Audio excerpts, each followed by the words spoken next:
You are now entering a dangerous liberty zone where God-given natural rights are held sacred and exercised. This is your warning. Tyranny, fascism, and censorship will not be tolerated. Ideas will be exchanged freely. Rigorous debate and open discourse is encouraged. If you are weak and your beliefs are fragile, you should leave now. Prepare yourself. We are now live on the Dangerous Liberty Podcast.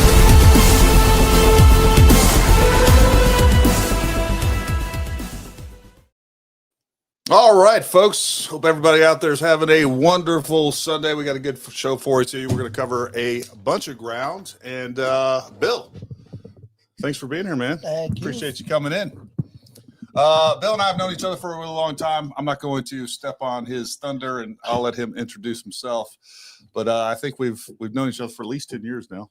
Yes. And so anyways, introduce yourself. Tell everybody a little bit about who you are, what you got, and what's going on. Yeah. Hi, I'm Bill Harris. I am a retired military medic or a Navy corpsman. I did just under 21 years of active duty. I retired a long time ago, hence the gray hair or wisps of wisdom you see on my face and hair.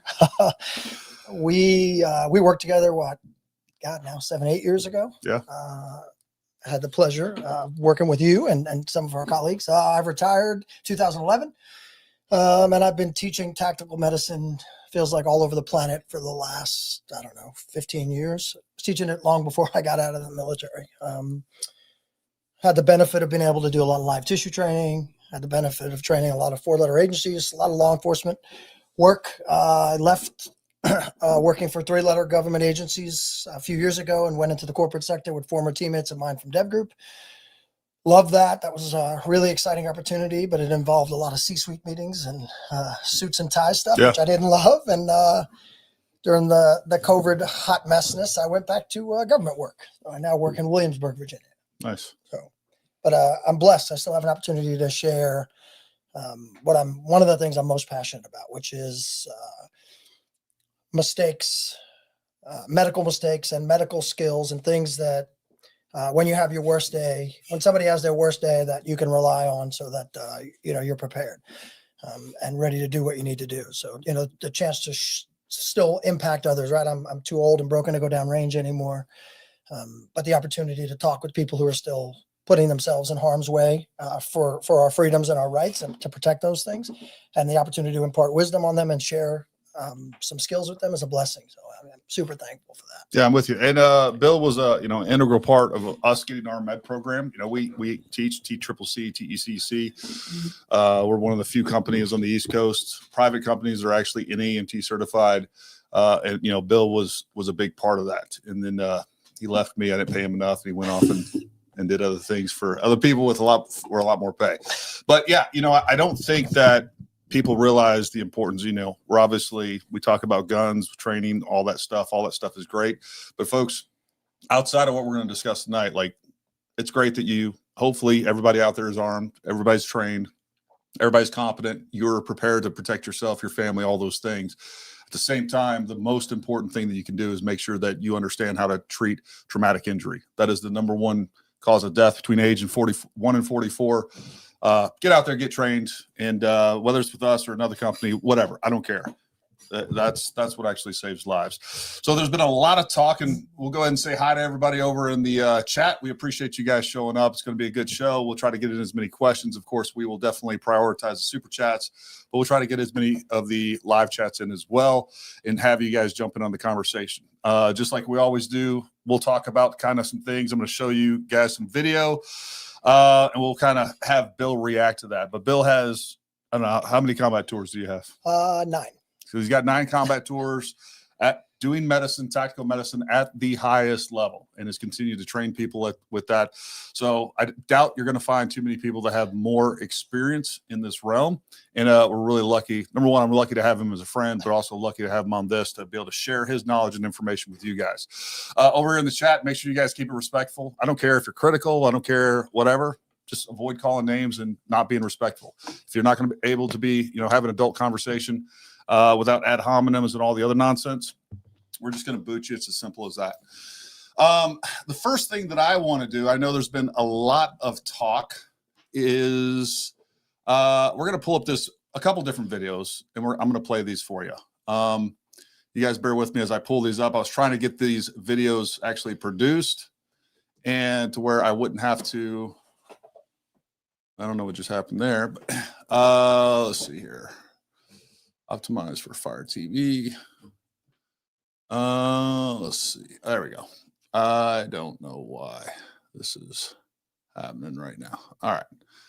So I was meant to get these videos produced, but I didn't. I kind of ran out of time, and I want to share this.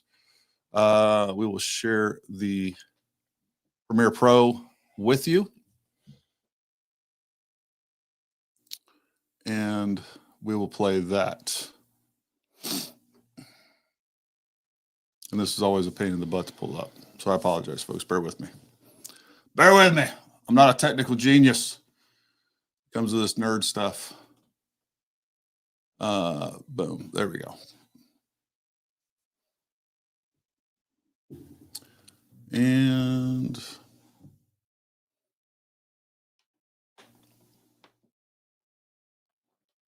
all right.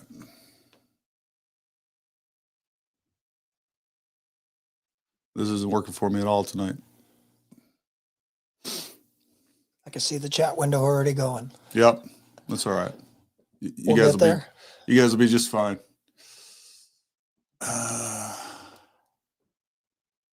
What I don't know is, all right, there we go. Premiere.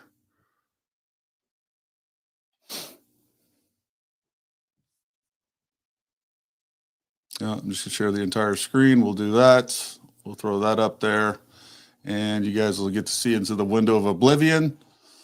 And hopefully you guys can see that right there. Let's go back here, make sure that is, yep. All right.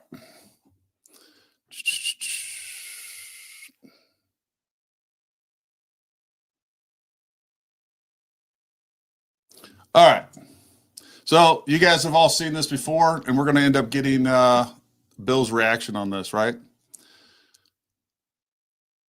So this is right after he was shot, and then we have his entire security team kind of coming around.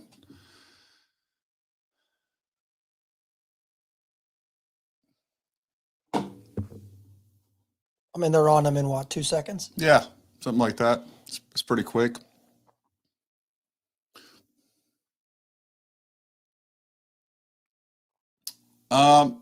Again, what we have some people handing some stuff off. I know this has been, I don't know, a kind of point of contention or a point of conspiracy.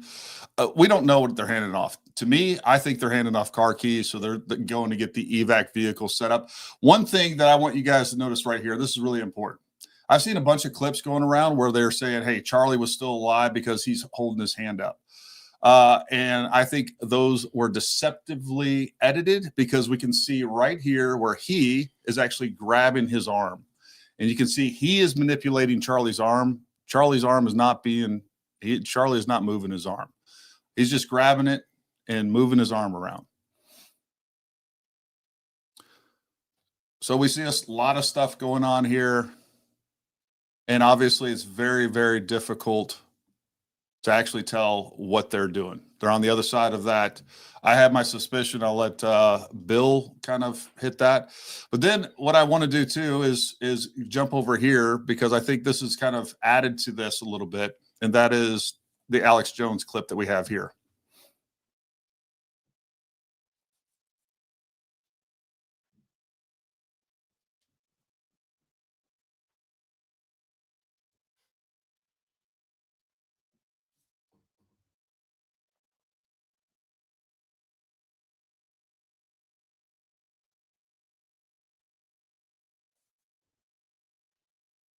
Guys, I didn't take creatine.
All right. I have some significant issues with what he's saying right here. I think it's quite frank. Look, I like Alex Jones, right? But I think what he's doing is pretty damn irresponsible, to be honest with you.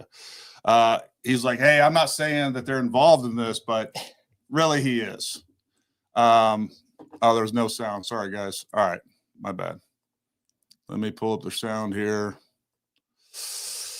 And input pro chat, output main stereo.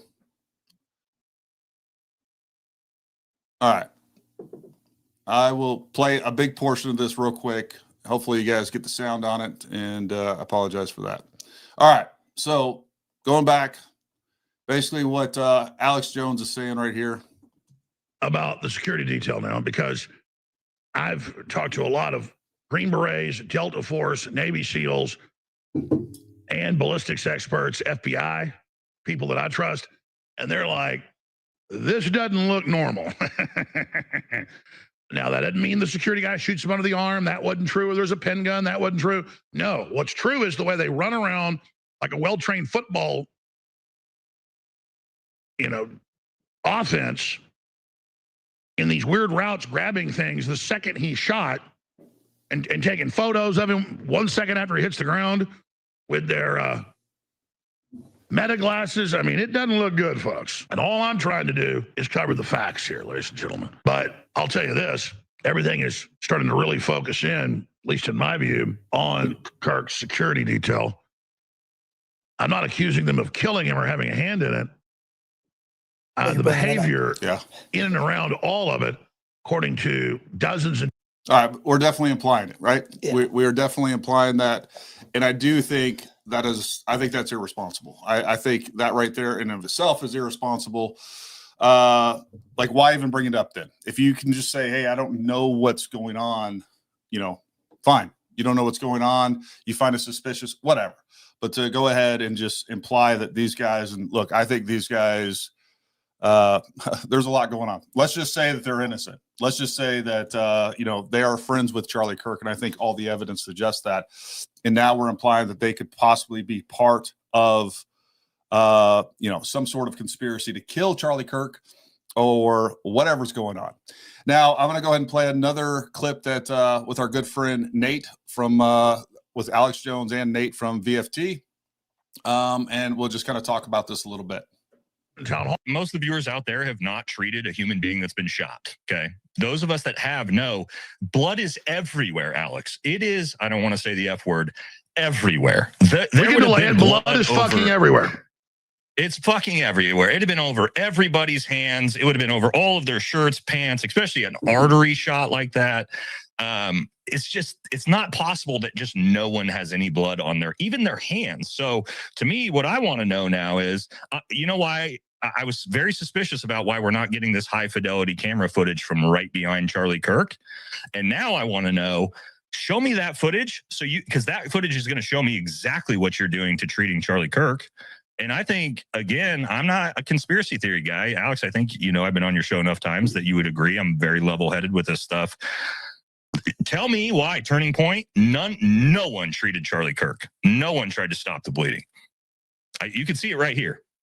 No blood on anyone's hands. Weird things being passed off. Bizarre. Absolutely bizarre. So I'm not willing to say this is nefarious, but I am willing to say nobody tried to save his life. I'm 100% confident in that. I can watch it right here in front of me. And then the question is why? Why is nobody, Alex, when you're talking about a carotid artery injury, what I'm doing immediately when I roll up on somebody and they've got an arterial wound, I'm burying my hands inside of that wound before. Nobody's taking a shirt off. Nobody's getting gauze. Like, you don't have gauze, get a shirt off. Give me some clothes. I need to pack that wound. And by the way, even low-level, not very well-trained security knows to jam gauze or clothing into a wound. All right, I think that's kind of enough that kind of gives us an idea of what's being said there without kind of propagating potentially nonsense, right? So, Bill, you've been doing this for a minute. You teach this stuff for a living. I mean, going back from very beginning of what we watched, kind of there in slow motion, kind of what's your take on it? Yeah, a couple things. One, he's using multiple times. Alex uses the term security, right? And then he talks about treatment. Yeah. Right. So if we're going to talk about tactical medicine or tactical response, those two things coexist. Right. And that's what makes a tactical medicine training or tactical medicine different than first aid. Yeah. Right. So one, you have to determine what you're seeing in terms of action. How much of that is security, right? How much of that is a security response or security posture, and how much of that is actual treatment. And then I don't know that I would agree with Alex's assessment that everyone knows to just start jamming something into a wound and start applying pressure. I wish everyone knew that. Right.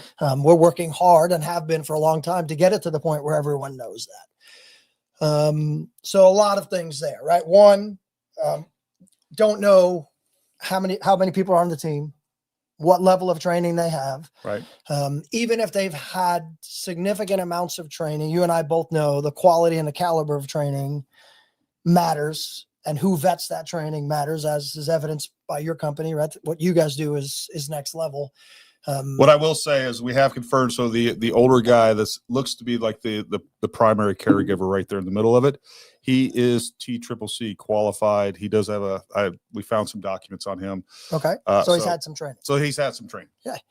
So again, that kind of goes to like firearms training, right? You can qualify, but does that make you proficient? Yeah. Or you can manipulate a weapon well and have never done blue on blue and never encountered what that's like, right? Yeah.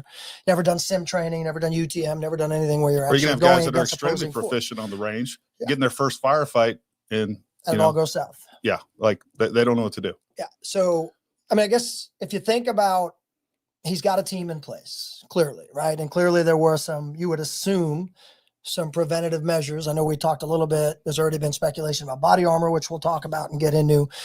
You would think they already have some semblance of a medical plan in place, right? You would assume, right? Meaning if something goes sideways, who's doing what? What's our plan? Who's driving? Who's the primary medic? Who's our secondary medic? Where's the gear? Where's our evacuation platform? What's our PACE plan for medicine, right? To their credit, they're on him pretty quickly. The argument that you don't think that they're doing medicine because you don't see blood, it's a valid question. In the initial videos where you saw the shooting, you could see a fair amount of blood. Yeah.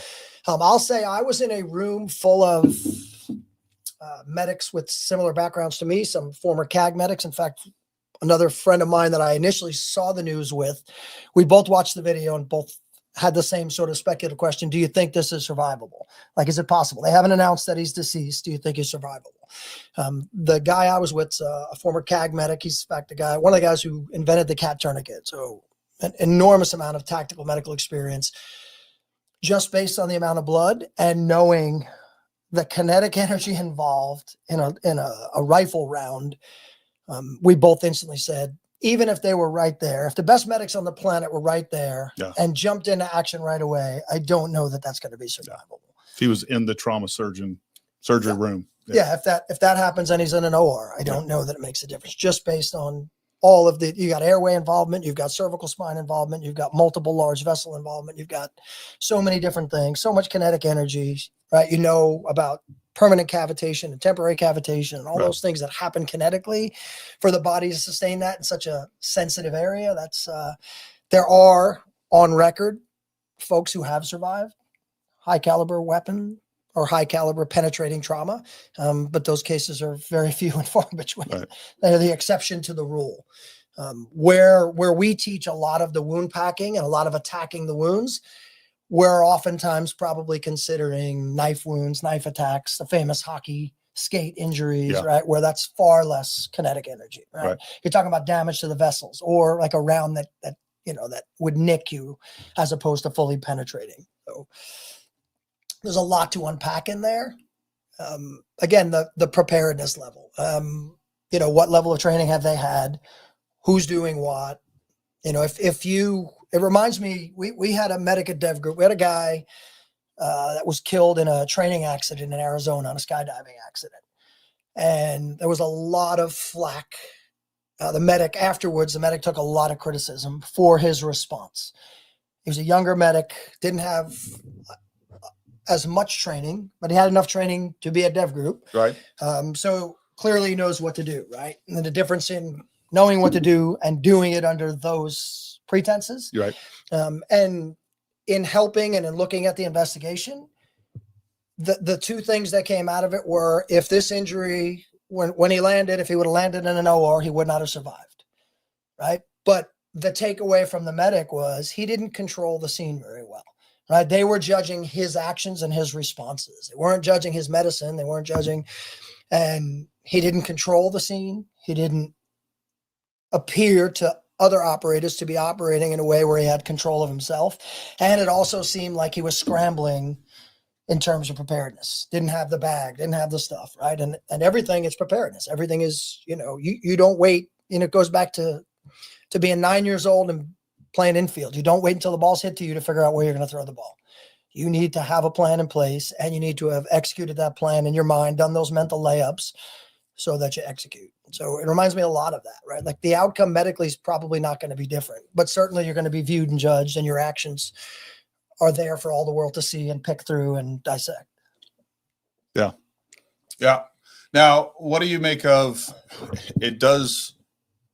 I had another photo, folks, and for whatever reason I downloaded it and it wouldn't. Matter of fact, let me see if I can pull that up. I did think it was interesting, but I couldn't throw it into Premiere, but I will try to show it to you very quickly because I think it is a relevant photo. And it's basically a photo of behind the table. And it's the first time that I've ever seen this. Because there's definitely a lot of blood back there that you can see. Yeah. And it's still a crappy photo. It looks like it was a screen grab of what we have going on here.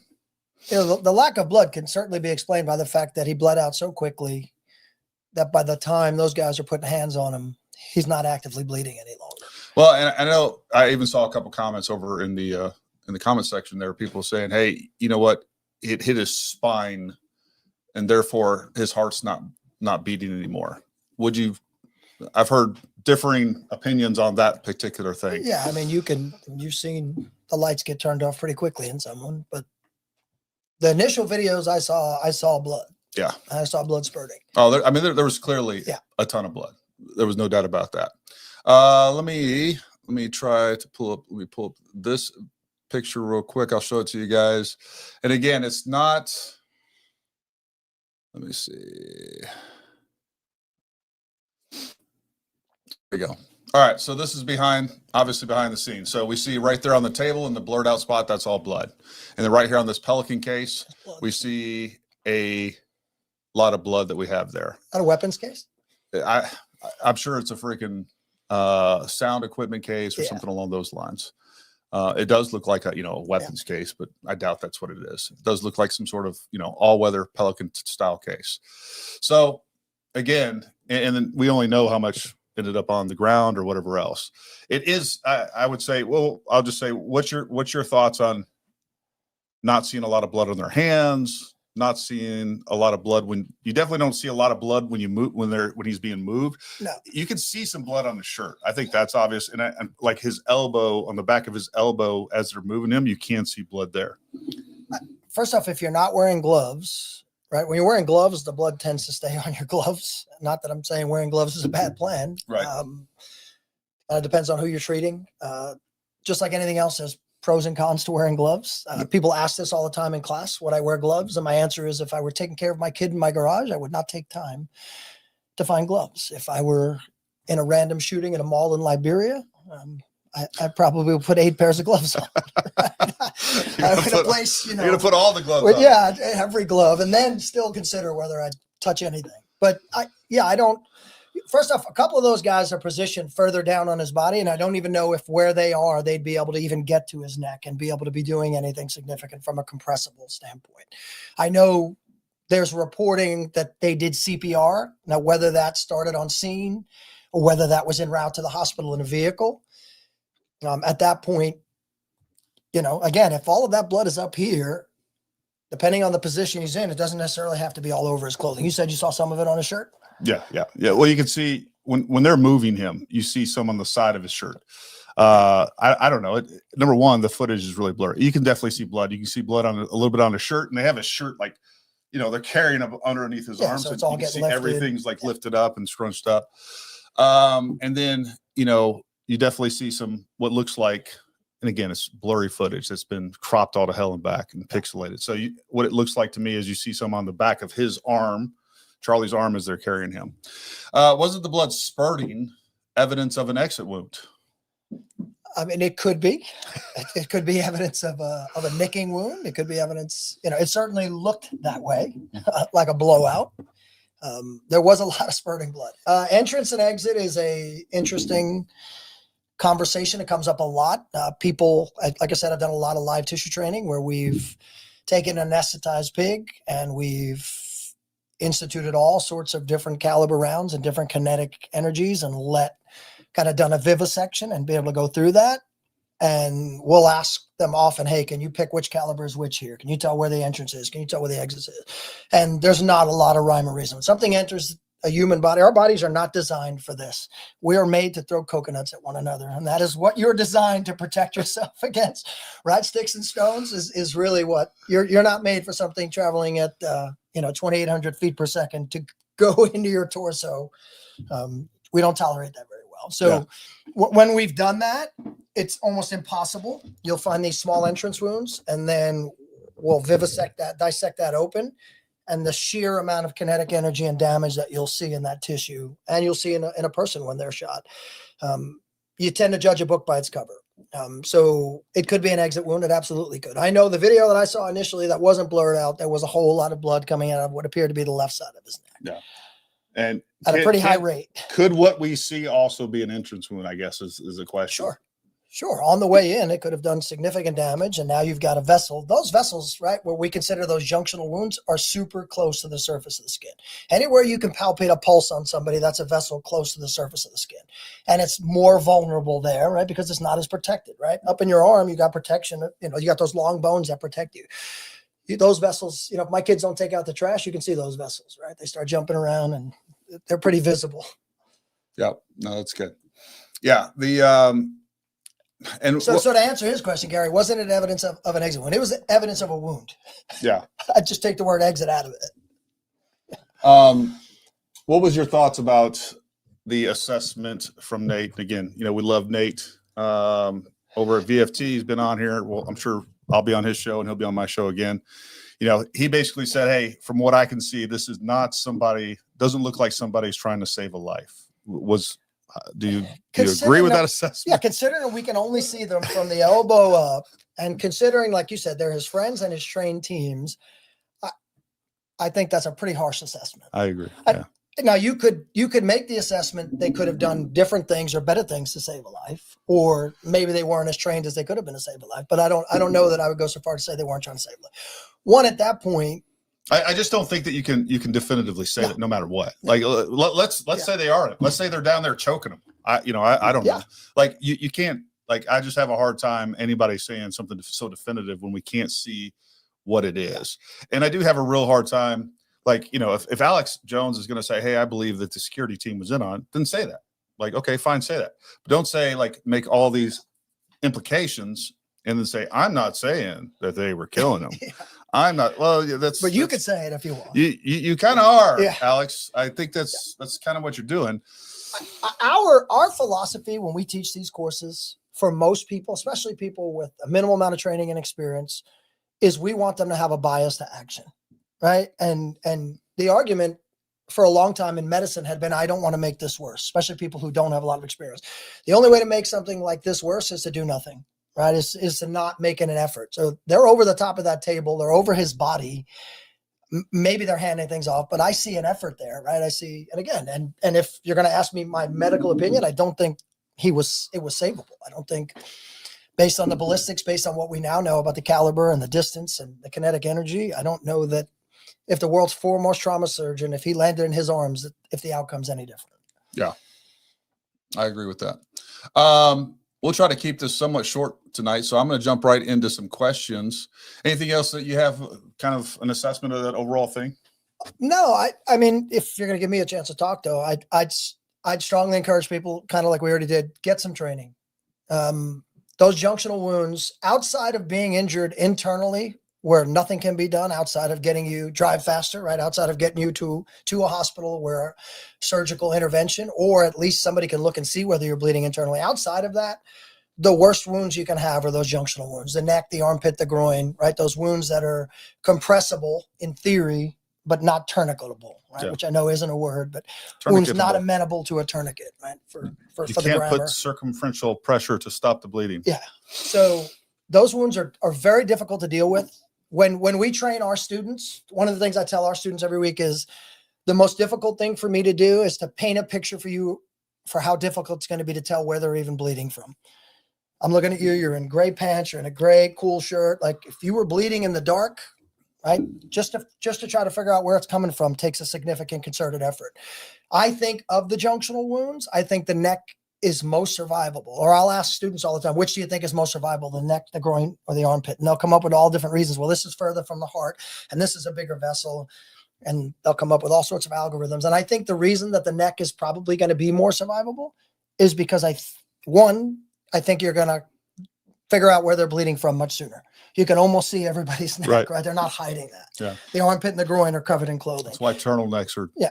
out of style. So I think you can see it. And then secondary to that, if somebody's leg or arm is covered in blood and you are trained and you have equipment, your go-to move is often going to be tourniquet.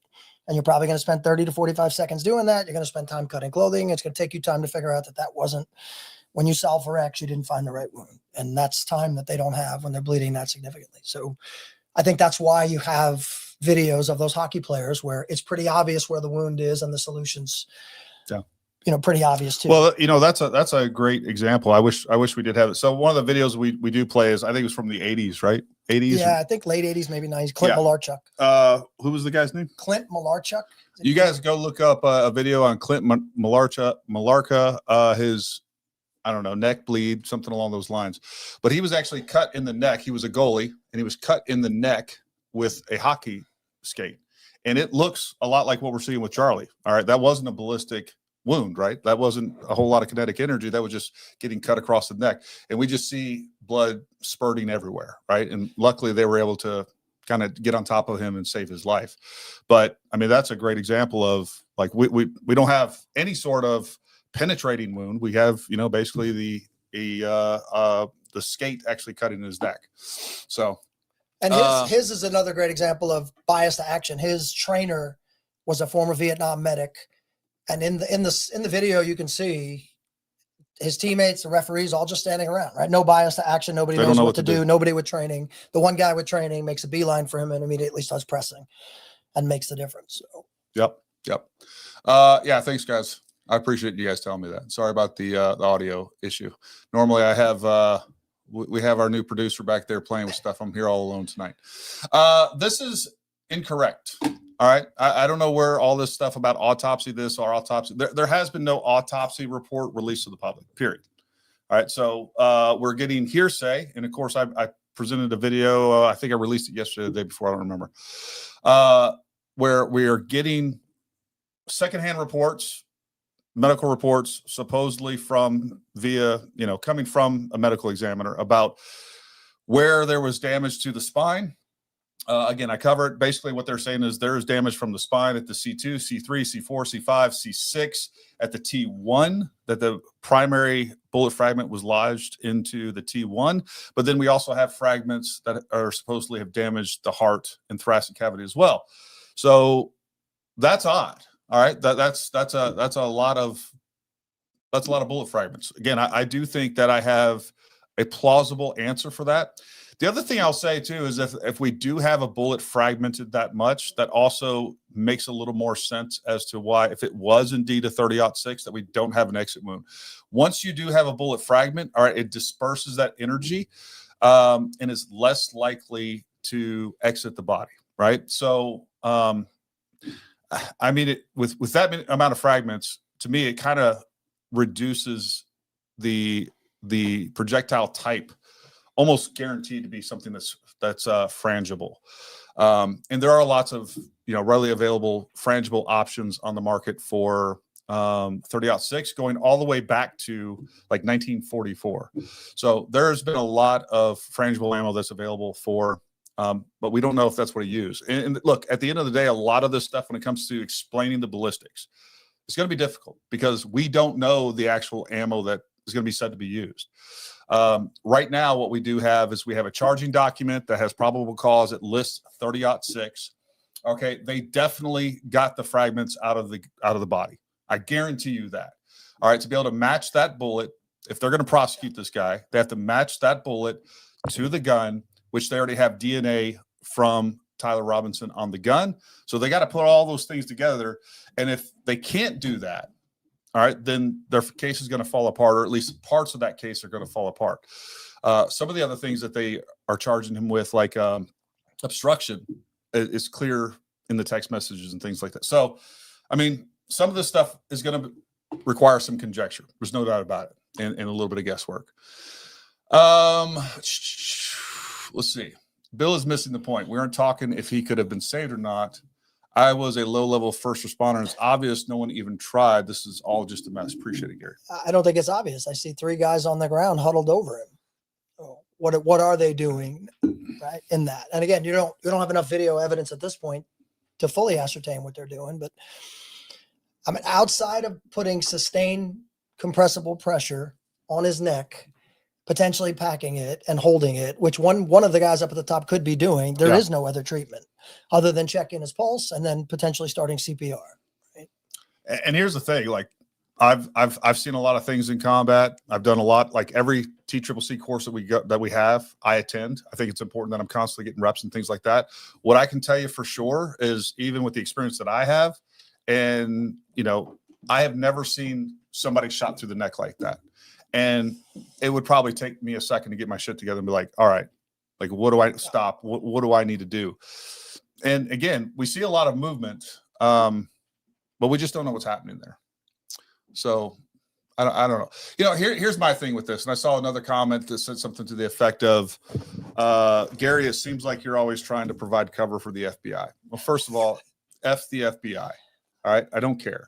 What I am resistance to, or have a little bit of animus toward, is silly conspiracies that don't have evidence for, or people believing conspiracies even though there's evidence against it. Like, I'm having a real hard time. Like, people are picking all these things apart. Like, oh, look at this. This is weird that these security guys are doing this. Oh, look at this. We think that there's a shot from over in this direction. Oh, look at this. There wasn't a shot. He actually didn't shoot anything. And, we never saw him with a rifle. Like, all these weird things that I don't even think people try to like put together into like a cohesive theory. It's just like these weird things that they pull apart one at a time. So what we're saying essentially is, like, his security guards who've been working with him for a really long time, by all accounts from TPUSA, these are his close friends. They're devastated by this. They feel sick about it. And there's been multiple statements by TPUSA saying, please stop saying that the security guys were in on it. It's irresponsible. And, it's putting them at potential risk when they were there to protect him. And clearly things went wrong outside of their control. Folks, that security team was not there to stop a sniper attack. They had zero capabilities of doing that, and that's just the reality of it. And we just watched the Secret Service's inability to stop one against the president. And they have 10 times as many resources, technology, and everything else. Right? So, there's that. And that's my problem with some of this. I have a little bit of heartburn if you're going to just suggest something willy-nilly and not really think about the gravity of what you're saying. I think there's a problem with that. Like, you're saying that his team that was in charge of his security is in on it. So how does that relate to everybody else? If we have all these shots coming from different angles, then why do we have somebody shooting a gun? Here's what we know. These are facts that cannot be, you can't fake this. We know that we have a shot that was taken from around that area. The other thing that we know from the cell phone audio is that we have a supersonic event flying overhead. So we have a pop, and then we have cracks, multiple cracks that are flying in the trajectory. So why would you just create someone that shoots this thing that is a real projectile? This is not fake. There's no way to fake that. And then we have somebody else over here that shoots people from different angles that creates a completely opposing trajectories that will be found out. Like, it doesn't make sense to me. I can tell you, if I were going to be involved in a conspiracy, I wouldn't let a teenager shoot a 30-06 in the direction of where I'm standing. in close proximity. The problem is that a lot of people don't believe that he was involved at all, or he was even there. We have reports coming from Candace Owens that says, you know, and I think a lot of her report has been extremely irresponsible. Like, if you're going to make such huge accusations, you got to bring some receipts with that. What do you think that's based on? Do you think that's based on just drawing eyes? Do you think she truly believes that? Because she's smart, right? I'm trying to figure that out. That's what I'm trying to figure that, because I have always liked Candace Owens. This is the first time I've been super critical of some of the things she's saying, because it seems like, because the other problem is like, we've been getting these droplets of information. It's like, oh, next week I'm going to bring receipts. Next week, you guys just trust me. We're going to talk about this. We're going to give you proof.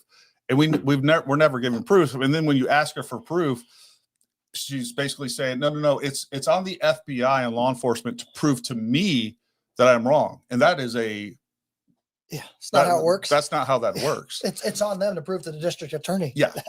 And folks, that's the other thing too, is like, when it comes to these autopsy report, like, we need to see the autopsy. You're not going to see the autopsy. We had Kyle on the other night, former FBI agent, FBI whistleblower. He's not carrying water for the FBI. He's just telling you guys, like, this is a capital murder case. So you're not going to see that stuff. And what I would say to everybody out there, and you can criticize me for whatever, right? I'm going to go, I don't care what the narrative is. I'm going to go where the evidence says, and then I'm going to come up with my own narrative, and whatever narrative that happens to overlap, it overlaps. And right now, I'm seeing things that are unexplained, like the ballistics.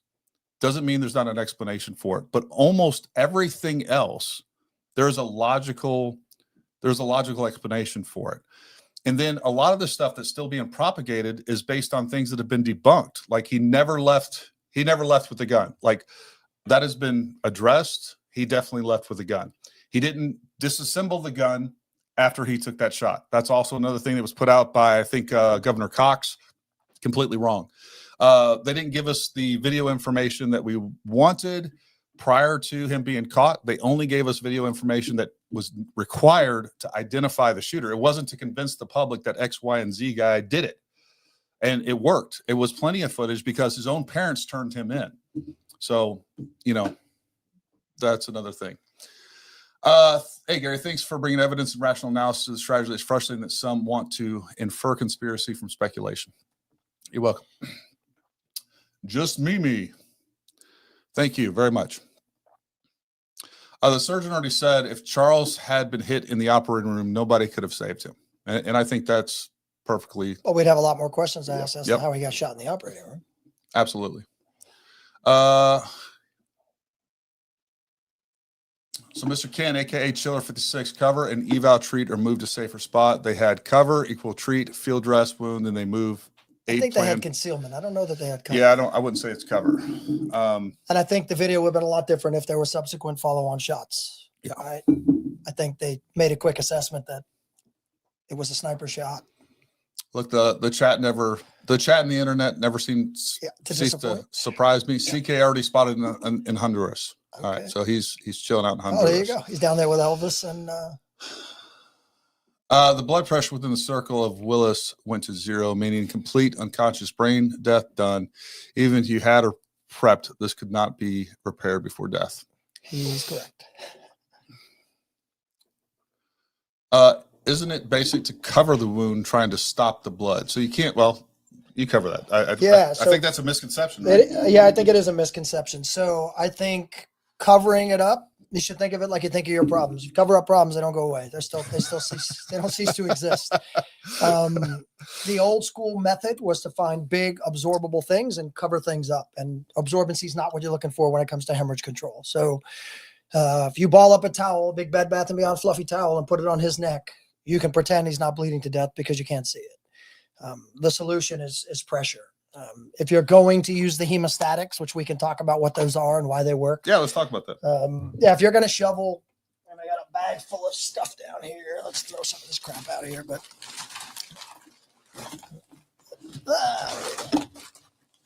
and tourniquets, which in this case would not have helped. Yeah, so these are just some of the hemostatic kind of dressings and gauzes that are available. That is probably the number one on the, probably the most common one out there is combat gauze. This is a It's just a gauze, right? There's nothing magical about this. It's impregnated with what's called kaolin, which is a clay-based substance. And these things do not touch a blood vessel and magically stop bleeding. It's not what they do, right? In order for these to be effective, they have to be dry when they touch the vessel, which sometimes can be extremely difficult to accomplish because you're sometimes dealing with, especially in the pelvis, right? You got a big cavity full of blood, so you've got to get all that blood out of there. And this has to go directly on the blood vessel. The way that this stops bleeding is not by magically making a clot, which is what a lot of people believe. If you look at a standard piece of gauze costs about $4. These things cost about $64. They are about 10%, 11% more effective than regular gauze. If you can get this on top of the vessel, the way that it controls bleeding is by compressing the vessel. You got to put it in the right spot. You got to ball it up and make a big kind of pack of it. And then you're maintaining consistent pressure on top of it. And what's happening down below is that vessel's compressed. If you're able to get some hemostatic out of that, then potentially you're also helping formulate a clot or accelerating the clotting factors in the body. Another, probably the second most common one out there is the Celox stuff. Right here. I think I have Rapid yet. So, Right here. yeah, there you go, the Rapid. This works under a different kind of mechanism. This is chitosan, which comes from proteins that are found in shrimp shells. It doesn't matter if you hate seafood or whether you're allergic to shrimp. This is a little more fibrous, but the concept is the same. And this one, it does help formulate a clot. What we tell people when they're dealing with Either way, you're basically stopping bleeding through a mechanical pressure. yes, And then you're just getting a little bit of possible aid by Yes. the chemicals inside that might help clot it. and when people ask me about clotting, you're not privy to a clot. Yeah. If you're doing this the right way, you shouldn't see a clot. You shouldn't be aware of a clot.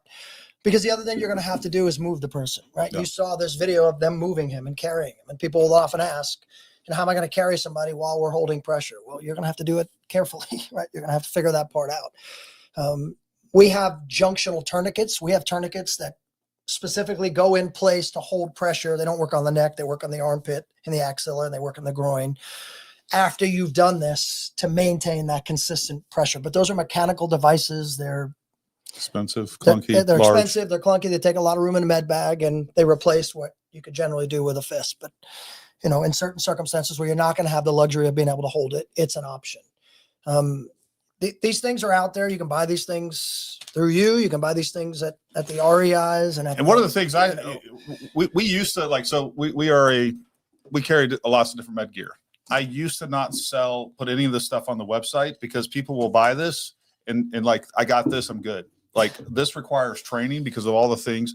Like, so don't just go buy this stuff and not get the training that goes with it. It's not set it and forget it. Yeah. I'd rather have somebody with training treat me with no gear than somebody who's got the coolest, highest speed gear in the world. And it's probably the same for the way the rifles and stuff Yep, work, right? 100%. It's not going to just magically find its way to the spot where it needs to be. The other thing to think about, in this region, you not only have a carotid artery, but you got a jugular vein, right? So if you're bleeding from an artery, any place we can get pressure, if you're bleeding anywhere on the body, because you talked about covering it up, right? If I'm bleeding down here at my wrist and you want to stop that bleeding, most people are going to attack that spot. Yeah.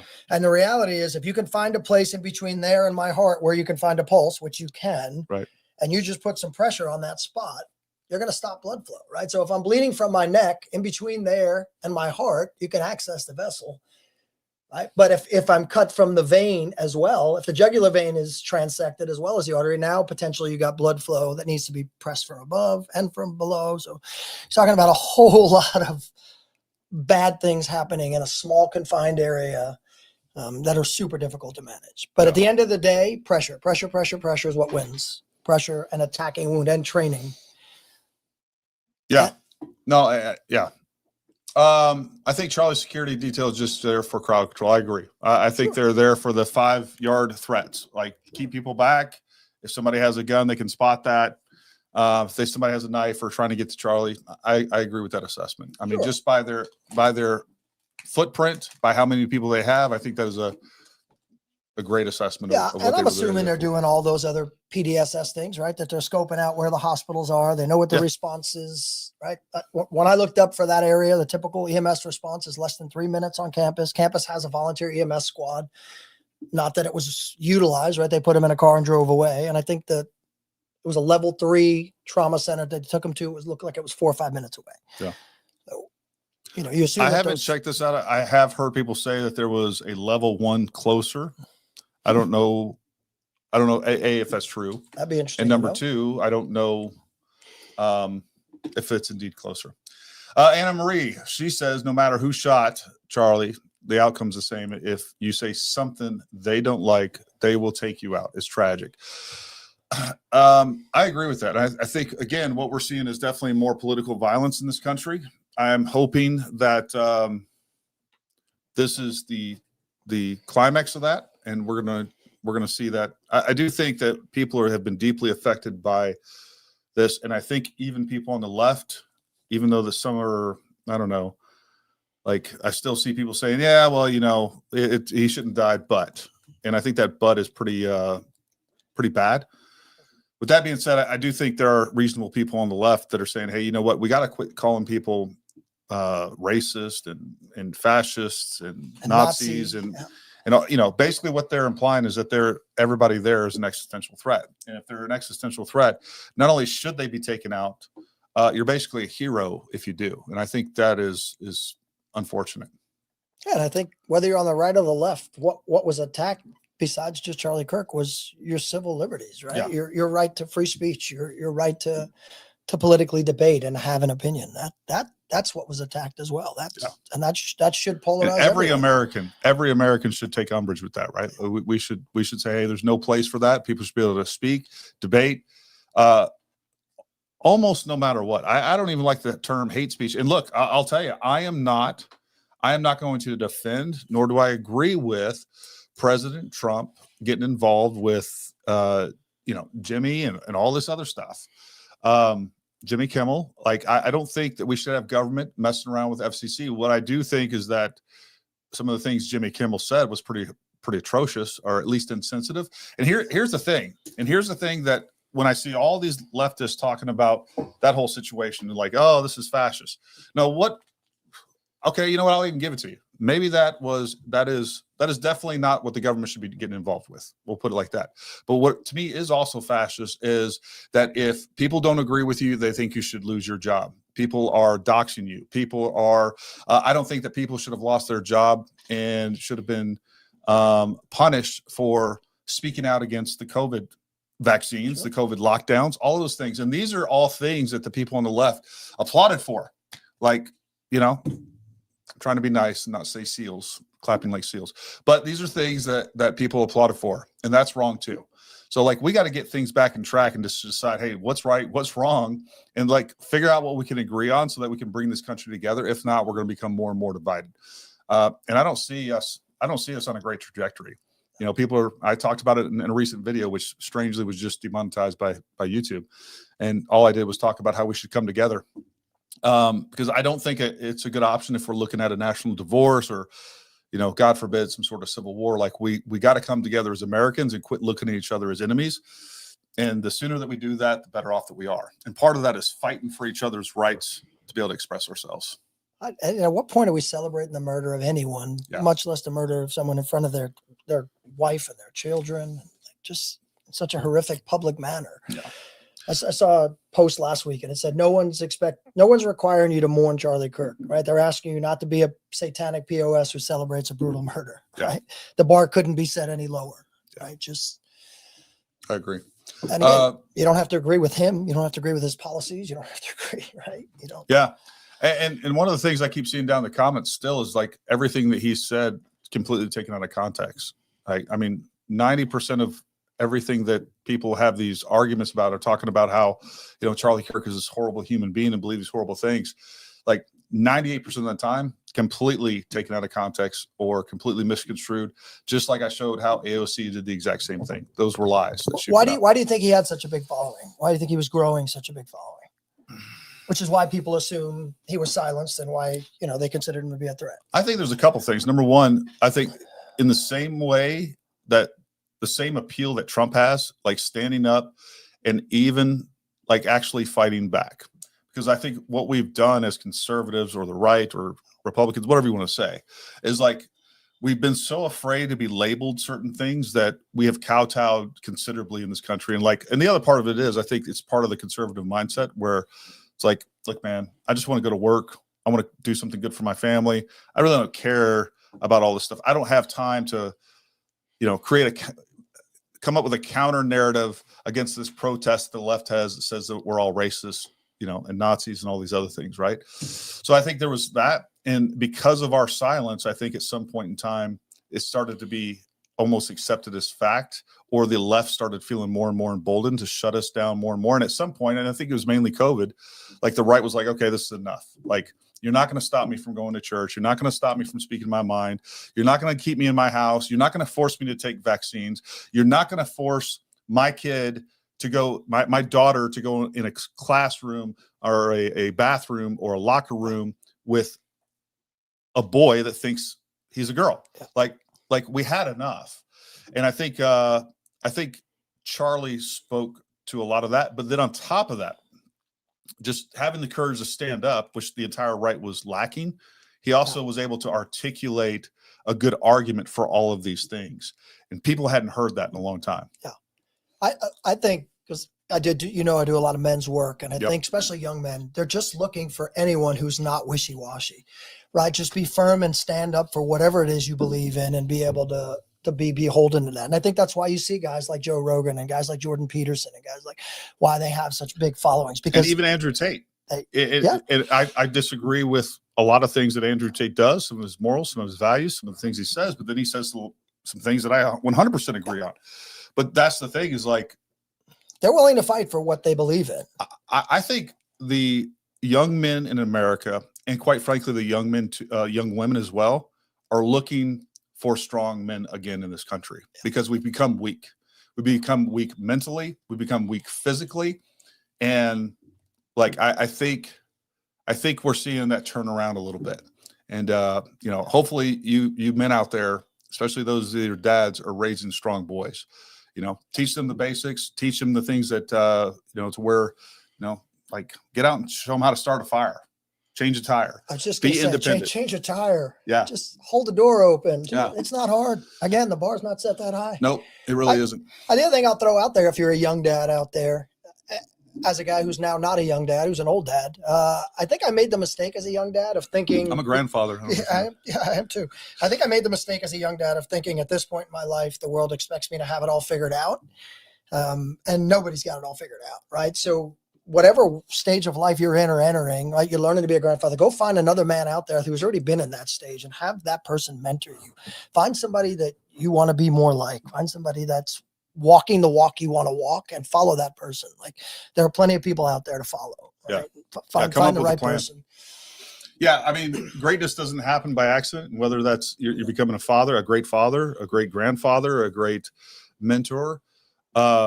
Those, like, you don't just wake up one day. Like, the people that are really good at that, they worked at that. They read books, they followed people, they listened to people, they sat around and thought about the right and the wrong things to do, like the things that they want to implement in their life. And I'm not talking about something just as surface deep as like a really good morning routine. Like, we're talking about morals and self-discipline, things that actually matter. This is a sermon. All right. The greater good. Governor Spencer James Cox, Charlie James Kirk, and I think it's a coincidence, bud. The names? Hey, Bill, can you explain the instantaneous decorticate posture without a midbrain injury? Nice gauze products you have there, by the way. A good. I cannot explain it other than there definitely was some posturing, and a lot of times you're going to see that when there's brain and spinal cord involvement. He definitely went into sort of awkward positions, which you can see in the videos. Like I said, sometimes those sniper shots and those high caliber shots, the response is pretty instantaneous, and that's exactly. You talk about switches and triggers, right? And things like that, especially with knife work. And we actually had Dr. Chris Shiflett. He was a former Navy SEAL and also now a doctor of chiropractor. So anyways, he was talking about that. He was talking about, you know, the debate between decorticate posturing and what descorticate, whatever. Irregardless, also not a word. But the point is like, he's like, hey man, you know, some people just aren't going to follow like the exact diagnosis of one thing or another. When you're dealing with, you know, electrical signals in the brain, like, to say it's not black and white. Yeah. They'll ask questions about a chest wound, and they'll say, what should I do if a person has a chest wound? Do I lie them with the injured side down or up? And I'm like, well, the textbook says injured side down, but I've never met anyone's chest that read a textbook. So, you know what I mean? You got to treat the patient. Everybody's going to react differently. So you got to deal with what you're dealing with in front of you. It's not black and white. It's not an algorithm. It's the practice of medicine. Yeah. I think people can't process this trauma, and the stories are bad coping mechanism. I did hear his regular security made a statement they weren't covering that day. Not sure. Thanks for doing these videos. You're welcome, Jessica. I do. I think that's as well. And look, I mean, I think to some degree, again, just like I talked about, like I was deeply affected by watching this to a point that I wasn't expecting. And I think even like getting on here talking to you guys and, you know, doing the videos is some sort of a little bit of some sort of coping mechanism even for myself. But at the end of the day, I also want to get to the bottom of this. And I do think that there's a really important role for, you know, people out there, just normal everyday people out there doing journalism, because the mainstream media isn't doing it anymore. And I think, I don't know who's telling the truth and who's lying. And I don't know what people's motivations are, but I do know mine, right? And my motivation genuinely is, hey, I want to just do whatever I can with integrity to try to bring the truth. And look, I would love that every person over here in the comments just like, oh, that's amazing, Gary. That's great what you're saying. And if I followed some of these wild conspiracies, I can tell you I'd have a much bigger following and my videos would get a lot bigger views. But to me, they're just BS. I don't know what else to say.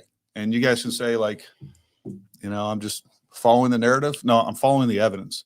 And if you can't, if that's what you say to me, Gary, you're just following the narrative because you're a fed or you're trying to cover this or whatever. If that's what you say to me, that's an ad hominem. It's nonsense. And it means you don't have a logical argument to convince me otherwise, because I am convincible, right? If you tell me, hey, Gary, this is the evidence, this is what makes the most sense, I'll go with it. I would love for us to discover that we can prove that the government is corrupt, because I already know that they are. I just don't have any proof of it. First time I've seen evidence of blood. Thank you, Gary. Well, I mean, hopefully everybody saw, like, depending on when you saw the videos. Yeah, I mean, if you saw it when it was first released. There was a tremendous amount of blood. Before they had time to let the blur out expert get to it. Yeah. Kimmel sure applauded when Roseanne Barr was canceled. Zero given. Yeah. He also was really happy when Tucker Carlson lost his job from Fox News. He celebrated that as well. Again, be a better person than him. Yeah. But regardless, I don't think the government should be involved in trying to get people fired. And I don't think President Trump should be involved in that as well. Look, I support President Trump. I got a lot of criticisms of President Trump currently. I think he could be doing a better job, but I'm glad he's there and not Biden or Kamala. I'll tell you that right now. Yay, Gary. Appreciate your channel and wisdom. Thank you. Dog knows we appreciate you watching, buddy. Can you quit equating they left with progressive Dems like me? Gross generalization. I'm a vet who served and was glad and honored to do so. Retired distinction from DOD service, please. Nice. Thanks for your service. That's valid criticism, I guess. What I would say is if the shoe doesn't fit, then I'm not talking about you. The other thing, a lot of people heard me do some equating in that video that I released, this Kumbaya video. Folks, I want you to notice I was very, very careful on what I said. I did some comparisons to. The fact is, the right does put out bad information sometime and not so honest information. They edit things. And there was a couple of things in there I said, hey, you know what? I know the right does that too. I was very specific on what I didn't equate the left and the right to, because I don't think there's a comparison. All right. And one of those things is definitely the violence and some of the rhetoric. Look, the right has their problems. The left does too. And the left, I think at the end of the day, the only thing that I can say is that the left really does need to take responsibility for the level of rhetoric and the level of division. The right contributes to some things. And look, we're always going to have this sway back and forth. And if you're a moderate Democrat or you're a reasonable person, like the only thing I ask is like, hey, you know what? I disagree with you, Gary, but I think that we shouldn't be calling people Nazis. That's what I'm asking for here. Like, let's lower the rhetoric. Like, we all have our problems, and let's look at each other as human beings and not like, hey, you disagree with me on abortion, so you're a Nazi. Or you disagree with me on whether or not an 8-year-old should get a sex change, so you're a Nazi. Like, there is no place in America for that level of rhetoric, and it puts people in danger, and we see that as proof. Fair criticism, Kazelpi. I'll try to be a little bit more clear on that. Why did the brown shirt guy appear to be smiling? What the hell? Bring the behavior panel on. I don't look. I've seen that. He doesn't look like people have weird facial expressions. Like, it looks more like a grimace to me than a smile. You can interpret that as you want. I just don't think it's a smile. I've seen people laugh in the most awkward situations Yeah. of death and things. Like, Not premeditated often. I think it's more like that. What he's doing is like this. That's, you know, I think people, I don't know. I think just people are looking for certain things that aren't there, that aren't going to. Please address George Webb videos. I haven't looked at George Webb's videos. I've heard there's been people sending me stuff I haven't had a chance to look at. Look, we had George Webb on the other night with the intent of presenting a different viewpoint. I like George as a person. I think he's willing to believe and report things that have very little evidence. And it's a lot of conjecture. And, you know, he even said, you know, something along the lines, look, it's my job to report this and for basically you to decide what's true or not. The only problem that I have is that he does present some of those things, it sounds like to me, and I wish he was here so I could ask him, so I'm not misconstruing what he's saying. I'm trying to be as generous as possible.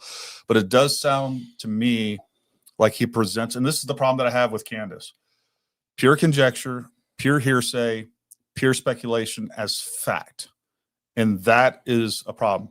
There are times when I'm trying to go through facts in a video, and there are times when I'm giving you my opinion. I do my best to try to delineate that, like, hey, I'm conjecturing or I'm speculating a little bit in this area. And you know, that's what I try to do. Yeah, that we tie that into the medicine, right? And now even the tactics, right? Now when you teach somebody something, it's not the way to do it, it's a way. Yeah. And now the inclination most of the time in the operator is to ask, can you show me some evidence as to why I should do it this way? Yeah. Or show me some medical literature on why this is the way to go. And so when we're training, oftentimes you got to be really, I try to be articulate with, hey, this is evidence-based medicine, or this is Bill Harris' opinion, and this is what I've done and why it's worked. And you need to be clear on why. Well, and it's a great evolution in medicine. And I think there's things that we can equate that to all throughout our society as well. But, you know, going back to like before, when I was getting trained up to go with the initial push into Iraq, and I think this is an interesting discussion, I went to like this CLS, this combat lightsaber course, where we taught like the number one thing, the most important thing was to be able to insert an IV. Start an IV, yeah. We had to start an IV. Yeah. And then they talked about tourniquets. They're like, look, this is what the guy said to me. He's like, look, if you really need to, you can put a tourniquet on, but just know your buddy's going to lose his leg or arm. So we want to avoid that. Like, those two things right there probably are responsible for so many deaths, not only in Vietnam, but definitely into GWAT for sure. Because what's the problem with those two things? They're wrong. Yeah. The IV thing, pasta, we use salt water, and salt water is for cooking pasta. That's the one thing we would say, right? Yeah. When you lose a lot of blood, putting salt water in isn't the solution. And training non-medical folks to put IVs in, the only help it would ever be is if you could set it up for me. It's not the solution. So we're not focused on stopping the lifesaver. bleed. Yeah. So, but we are focused on pushing the fluid so we can get them nice and rinsed out. Yeah. It's like get them to bleed faster. Yeah. And not that there isn't a place for fluid replacement. Sure. The real solution is blood replacement. And there are some high-speed agencies out there that are carrying whole blood now in an EMS response. Arlington does it. San Marcos, I think, a couple places in Texas. They're carrying blood on the ambulance now. Yeah. As part of the response, right? And that's taken right out of the fresh whole blood program at the military, where, we have what's called a walking blood bank. Heaven forbid Gary shot, I can pull blood out of somebody else in the unit, put that blood right into him. And that blood is warm, it's resilient, and it's not packed full of anticoagulants, things that would keep the blood from coagulating. When you get blood from the hospital, in order to keep it from coagulating, it's full of anticoagulants, and those things keep you from clotting, and that's less than ideal. Yeah, and it wasn't even until I got into special operations where they talked about hypothermia, right? And that was a big thing at the beginning. Like we didn't do it at the beginning of Iraq. It was 120 degrees in an up armored vehicle in the shade. Yeah. Hypothermia was not on my radar, I can tell you. Yeah. But when people are losing blood, even 120 degrees, they can still get hypothermia and die. Yeah, because it's the internal temperature of your body that matters, not the external environment. Sylvia, I have pulled up snake eyes. I haven't been able to sit down and actually go through it. I want to, and I plan to. I just haven't had time. I do find it fascinating, and it's definitely something I want to research a little bit because it is pretty crazy. Just even on the initial stuff that I found out. Military doctor for 1,000 years was taken to hold the high ground and volunteer with binoculars and walkie-talkie would have worked. Yeah. The high ground? I mean, he was on top of the building. How are you getting higher? Yeah. I mean, I see what you're saying, Brad, and I think in retrospect, you're right. But what I can tell you is in the personal security world, that was not doctrine and was not a priority because it hadn't been a problem. Yeah. So we'll just leave it the there. priority is the principal, right? Yeah. Getting the principal off the X, treating him, evacuating him, and securing him. Biggest question I have is the round caliber. No matter whichever way you cut it, it's hard to believe was a 30-06 with more info, without more info. God bless your work and not going down every conspiracy Army vet. Yeah, I agree. I agree to some extent with this. I do think that we're going to find out there. I almost. Can you expound on why you agree? Why do you think that's possible that wasn't the caliber? Well, why I think it's not the caliber? Yeah. No, I think it is the caliber. Okay. Biggest question I have is the round caliber, no matter what. He's saying it's hard to believe it was 30. So I agree that it's hard to believe. Okay. I think it's extremely hard to believe that round didn't go through Charlie Kirk. I was making a video yesterday. Look, folks, this measurement right here, which happens to be 5.166 inches, all right, is my neck from front to back. All right. And I guarantee you my neck was significantly thicker than Charlie Kirk. So his probably was more like 4. All right. I literally, every time I get dress shirts done, I have to get them tailored. So I have a big old fat neck. So I agree. What I also believe is that there are some potential circumstances that could provide what we see. And I talked about in the last video. I think what we're going to end up finding out, and this is speculation on my part, I think we're going to end up finding out is that a frangible round was used. And I still think that there was some ballistic panels involved, especially when you look at the rear. I think it could potentially have hit even a level 3A ballistic panel up front. And maybe even we have 2 round trajectories where we have portions and or fragments actually potentially penetrate the vest and fragments actually go up to the neck. I know that's kind of a lot to swallow, and I get it. I just don't have a good explanation any other way. If indeed what we understand is true, if there were portions of that round that ended up in the thoracic as well as up in the C2, C3, C4, somebody also brought up a good argument for that, where, in that video that I showed you guys, Stephen Gardner says that he basically said that the round crashed into C2, C3, C4. Somebody made a good point, is maybe they found damage of C2, C3, that could be kinetic C4, energy. and just because of the kinetic energy, that could be another explanation. And then we see the round actually lodge in and around the T1. The fact is we just don't know.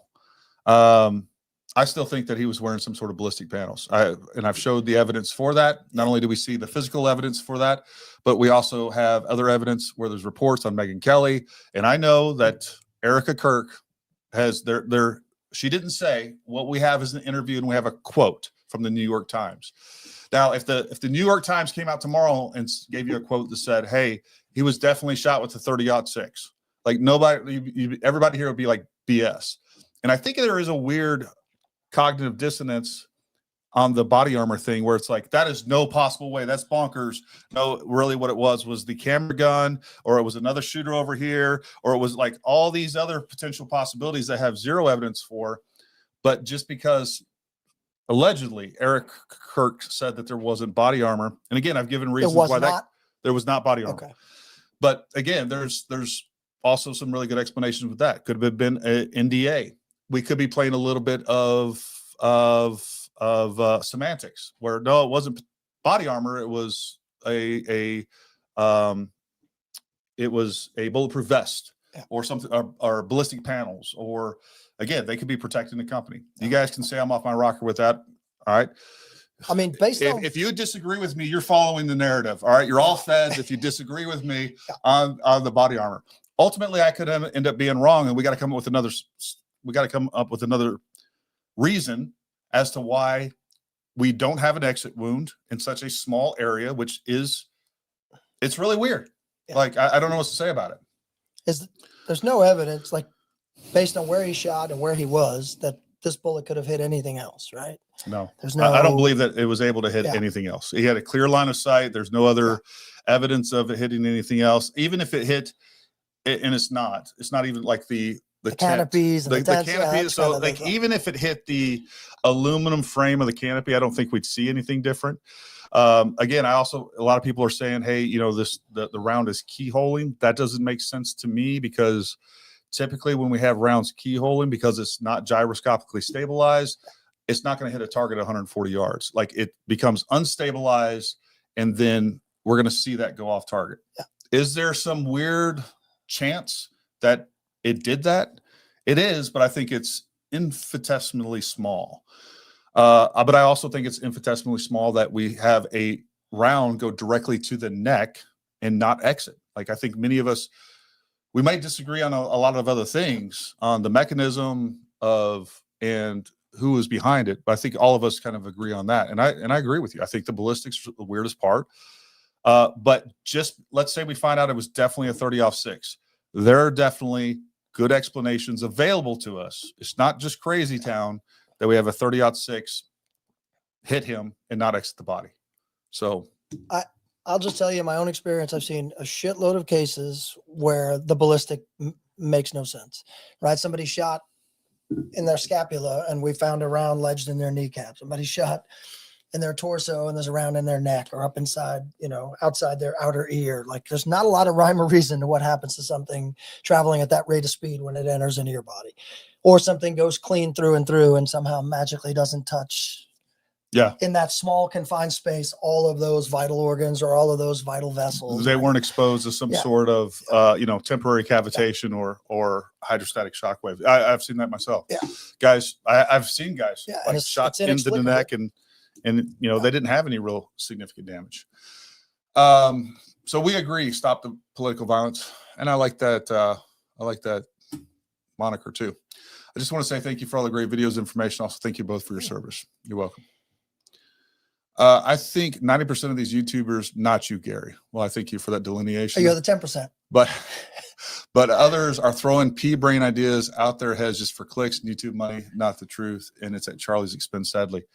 Look, I do think there's a large portion of people out there that are doing that, that are exaggerating to different degrees for sensationalism and clicks. I think there's no doubt about it. And look, man, I know going into this, I'm going to be attacked by other people that disagree with me. I'm going to be called all kinds of names. I don't care. Like, what you think about me is none of my business. I think the fact that they have the right to do that, and the fact that these channels and podcasts and things exist, vet where you're getting your news from. Yeah. Right? I think it's a great thing that this day and age, you don't have just two sources anymore to get your news from. And, I may lean one way politically, but I don't just watch one channel anymore. I don't just, and I'm taking everything that the channel that I prefer to watch as over the other one with a grain of salt. I don't want the people that I don't trust to trick me. Yeah. I sure as hell don't want to let the people that I trust trick me either.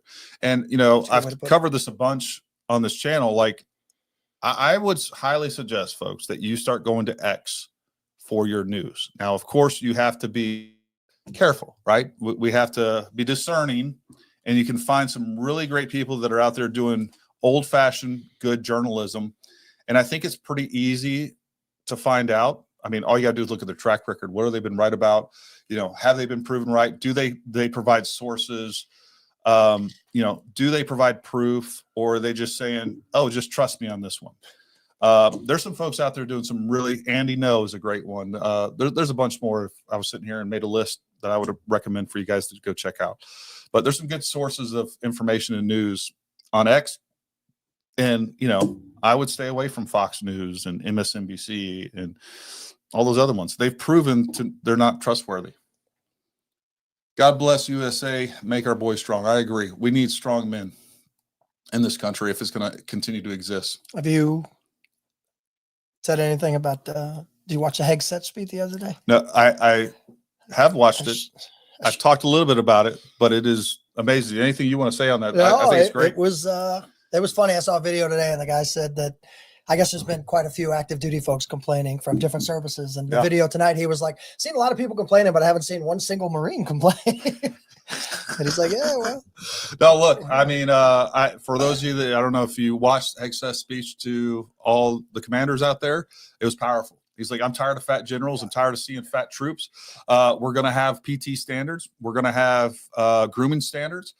I love all of it. That's the way it should be. We should have a disciplined, hard army. We should have a ranks full of killers ready to go to war that you can't slow down. You can't stop. They're so physically fit and ready to go. They're unstoppable, mentally, physically, emotionally. And if you're not that, you don't deserve to be in our fighting forces. It's real simple. There's other jobs out there, both within the military. Like if you want to go support, you want to be a cook, you want to do all these things, that's fine. You can have an easier life. But if you are in combat arms, like I started off in infantry before I went SF, man, we PT'd. I was in the scout platoon. Our standards were even higher than the regular rest of the infantry battalion. We were out there PTing all day, every day. We were like highest level elite athletes. And then same thing carried on when I went to selection and all the other stuff. And, you know, I still try to keep fairly physically fit. And I'm out there doing some things that most 45-year-olds can't do. And I'm very, very thankful that I'm not all busted up like a bunch of my buddies. Me, he's talking about me. No, I'm not talking about you at all. You're older than me. Well, I'm I busted still can up. whip my ass in pickleball. Criminal investigation 101, secure the crime scene, no cops securing the scene, video removed from the cameras, school paved over, crime scene, WTF. So first of all, we had Kyle from the FBI on talk about this. I just disagree with all of that. So they did have a fairly secure, like no crime scene is secured until it is. Like a crime happens, things take place, people are all in it. I mean, what mass shooting don't you have people walking through that? Like, you know, if it's a school, God forbid a church, whatever else, you have all these people, like you have life take place until it is secured by the FBI. And then the FBI or whoever's coming to process the scene, after that, they're done. They're done with the scene. Like they're not supposed to preserve it for months and months and months and months and years and everything else. I don't understand people's expectations on this, to be honest with you. Like I will grant that it's weird that they started paving things over, whatever else. With that being said, if you went to that school, I think like if I was an administrator of the school, I can understand that it would be reasonable that some administrator would be like, look, we got to do a makeover down there so it's not so traumatic for the things students. need to go back to some semblance of normalcy. Yeah. What's the best way to do that, or how do you do that? Like, let's do a makeover down there. Like, it's already been cleared. There was no evidence left to be processed. And if at some point, whenever the FBI was done with it, they got to turn that over. It just goes back to everyday life. And again, I think the conspiracies generated out of that are just silly. And like, I don't know where you're going with that, Brad. Do you support fat generals? No, I do not. No, I do not. I appreciate the level-headed thinking, even though it feels like a clown world. That's in the latest video. Tyler at gas station nearby the day after we can now put Webb's theory to rest. I don't know which theory of his you're referencing. What about the act of God, meaning the round not leaving his body? You know, I don't know what that would.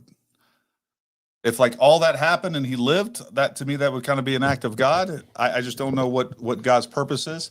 But you know what? I don't understand God's purpose in general or plan in general. So I don't know why that would. I don't know.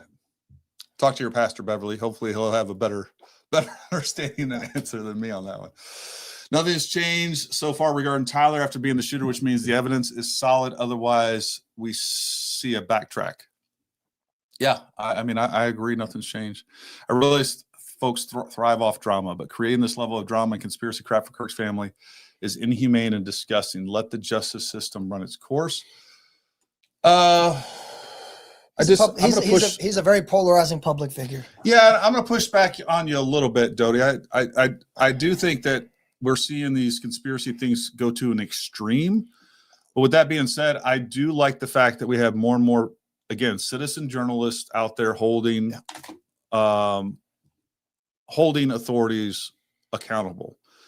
I think one of the jobs is not only to make sure that we're getting the truth, but the other thing that I think the public actually does, and we saw this in Butler, I think there were real cases of the public pointing out mistakes that they're demanding justice. Yeah. And or just some things that they didn't take into consideration too. So I agree. Yeah, if there's drama for his family and his family's suffering, I don't think it's because of the conspiracy things. I think it's because of the hurtful things that people are saying and the vitriol that's still out there. Yeah. Look, I've said this a couple times in the comments. I think that Charlie is looking down and he's getting quite the giggle out of some of the conspiracy. I think he's enjoying this a little bit. I think that's kind of funny. And I think Bill's right too. I don't think that these conspiracy theories are necessarily calling it, to some degree, like I think it bothers them when we're accusing Erica Kirk, which I think is pretty horrific. Or his friends. Or that it's fake. I think that is horrific and just demonstrably, quite frankly, idiotic. Like what we saw was real, people. Like that was real. And it was so real. And number one, I think for those of us that have been in combat, you can see, like, I knew he was dead right there. I've seen that same thing happen, right? And I was like, I don't care what they said, if there's a pulse or whatever else, like he was dead before he left that chair, to be honest with you. So that was real. And then the other thing that I, accusing the security folks, all those things, I think that bothers them. I don't think they're bothered at all by the necessarily the conspiracy stuff. I think they're probably heartbroken by people saying that Charlie was actually evil. He was a racist. He was a Nazi and he deserved to die. I think there's a lot of people still saying that. And I think that's probably what bothers them the most, more so. That's what would bother me the most. And like, if I die and there's all kinds of weird conspiracies, that's, kind of like, I think that's a little funny. If I die and you're telling me, telling my kids and my family that, I deserve to, because I was a horrible human being, that I think is what's most hurtful. Could the entry wound be the mouth in C23456 NT1? Thanks. I mean, I just didn't see. I'll let Bill. I don't know how much he's watched it, but I've spent hours and hours and hours watching regular speed, slow motion. There's just no evidence that it went in his mouth, and you would be able to tell.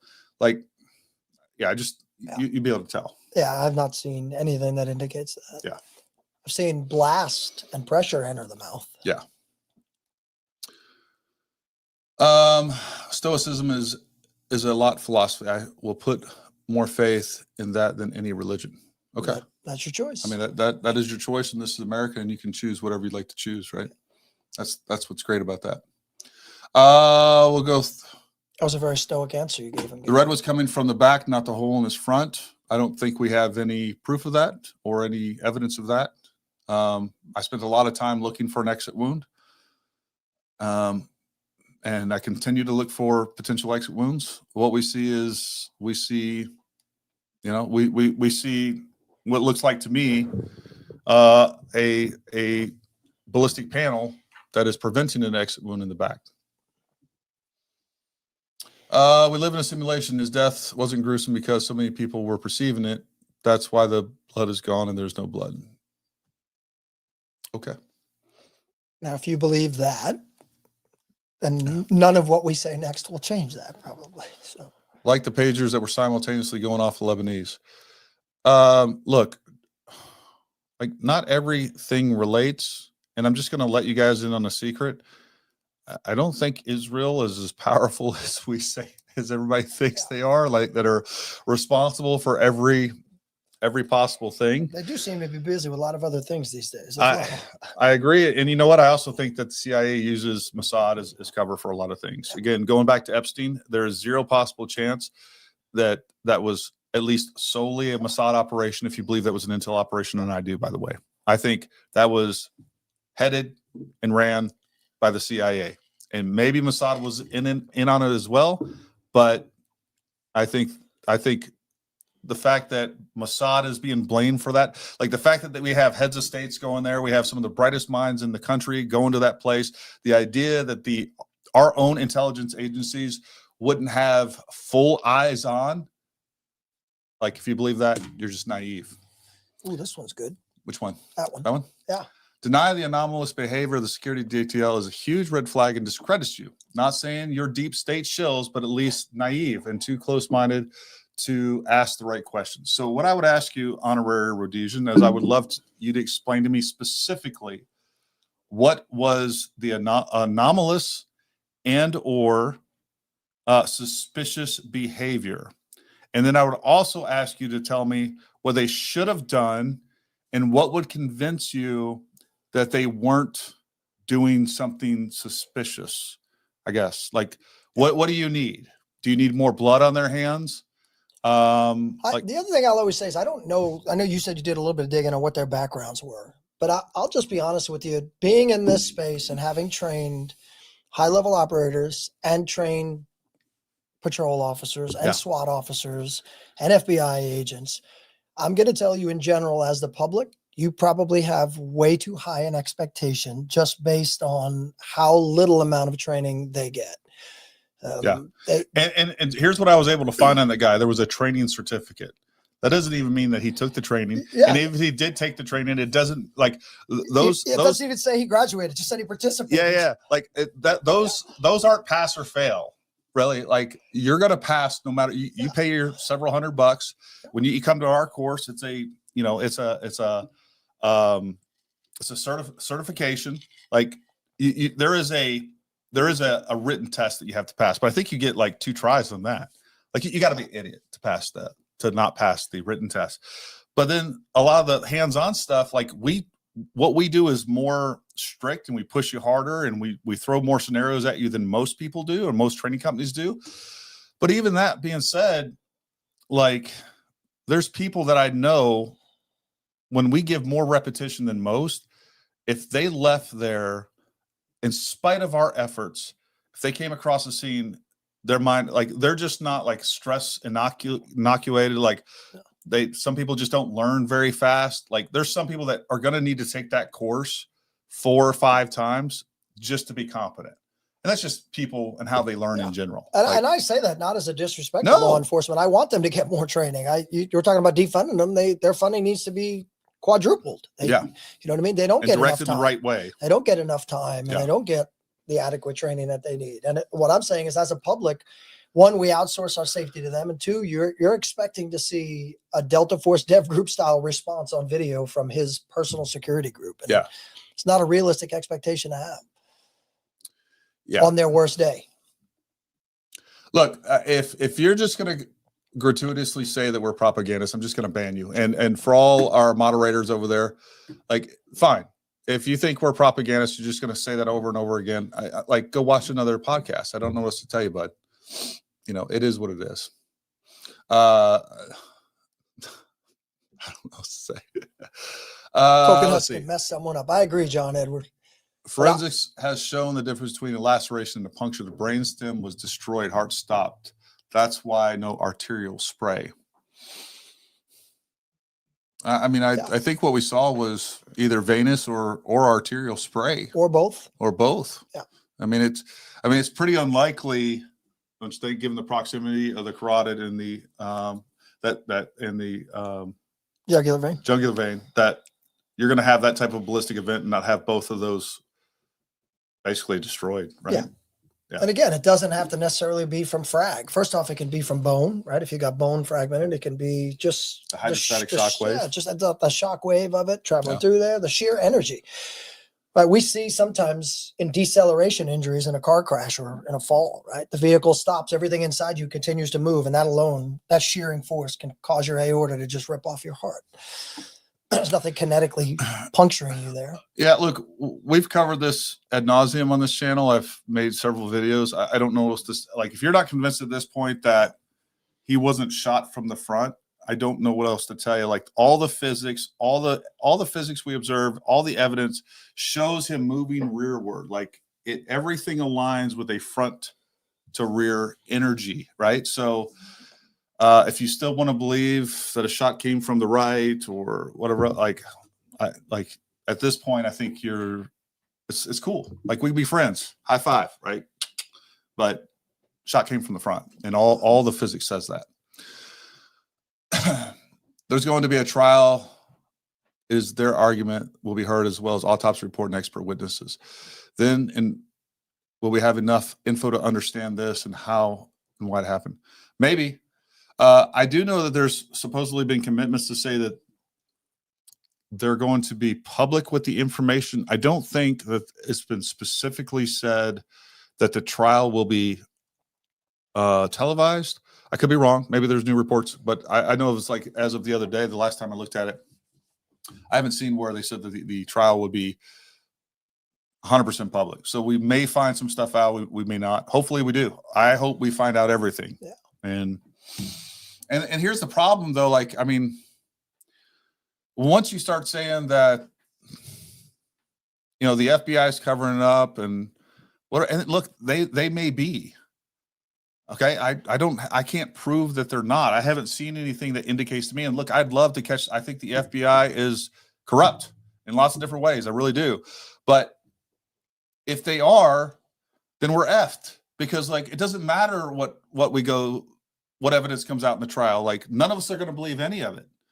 So, I don't know. Maybe they're fake. I don't know what to tell you. I mean, that's not a hard thing to fake. Right? No. That's possible. Let's see. What types of bullets penetrate less with more velocity, and is there commercial loads for these 30-06? Is ballistic gel weaker than flesh? What types of bullets penetrate less with more velocity, and is there commercial loads these in 30-06? So first of all, there are low recoil loads that are available for 30-06. So there's that.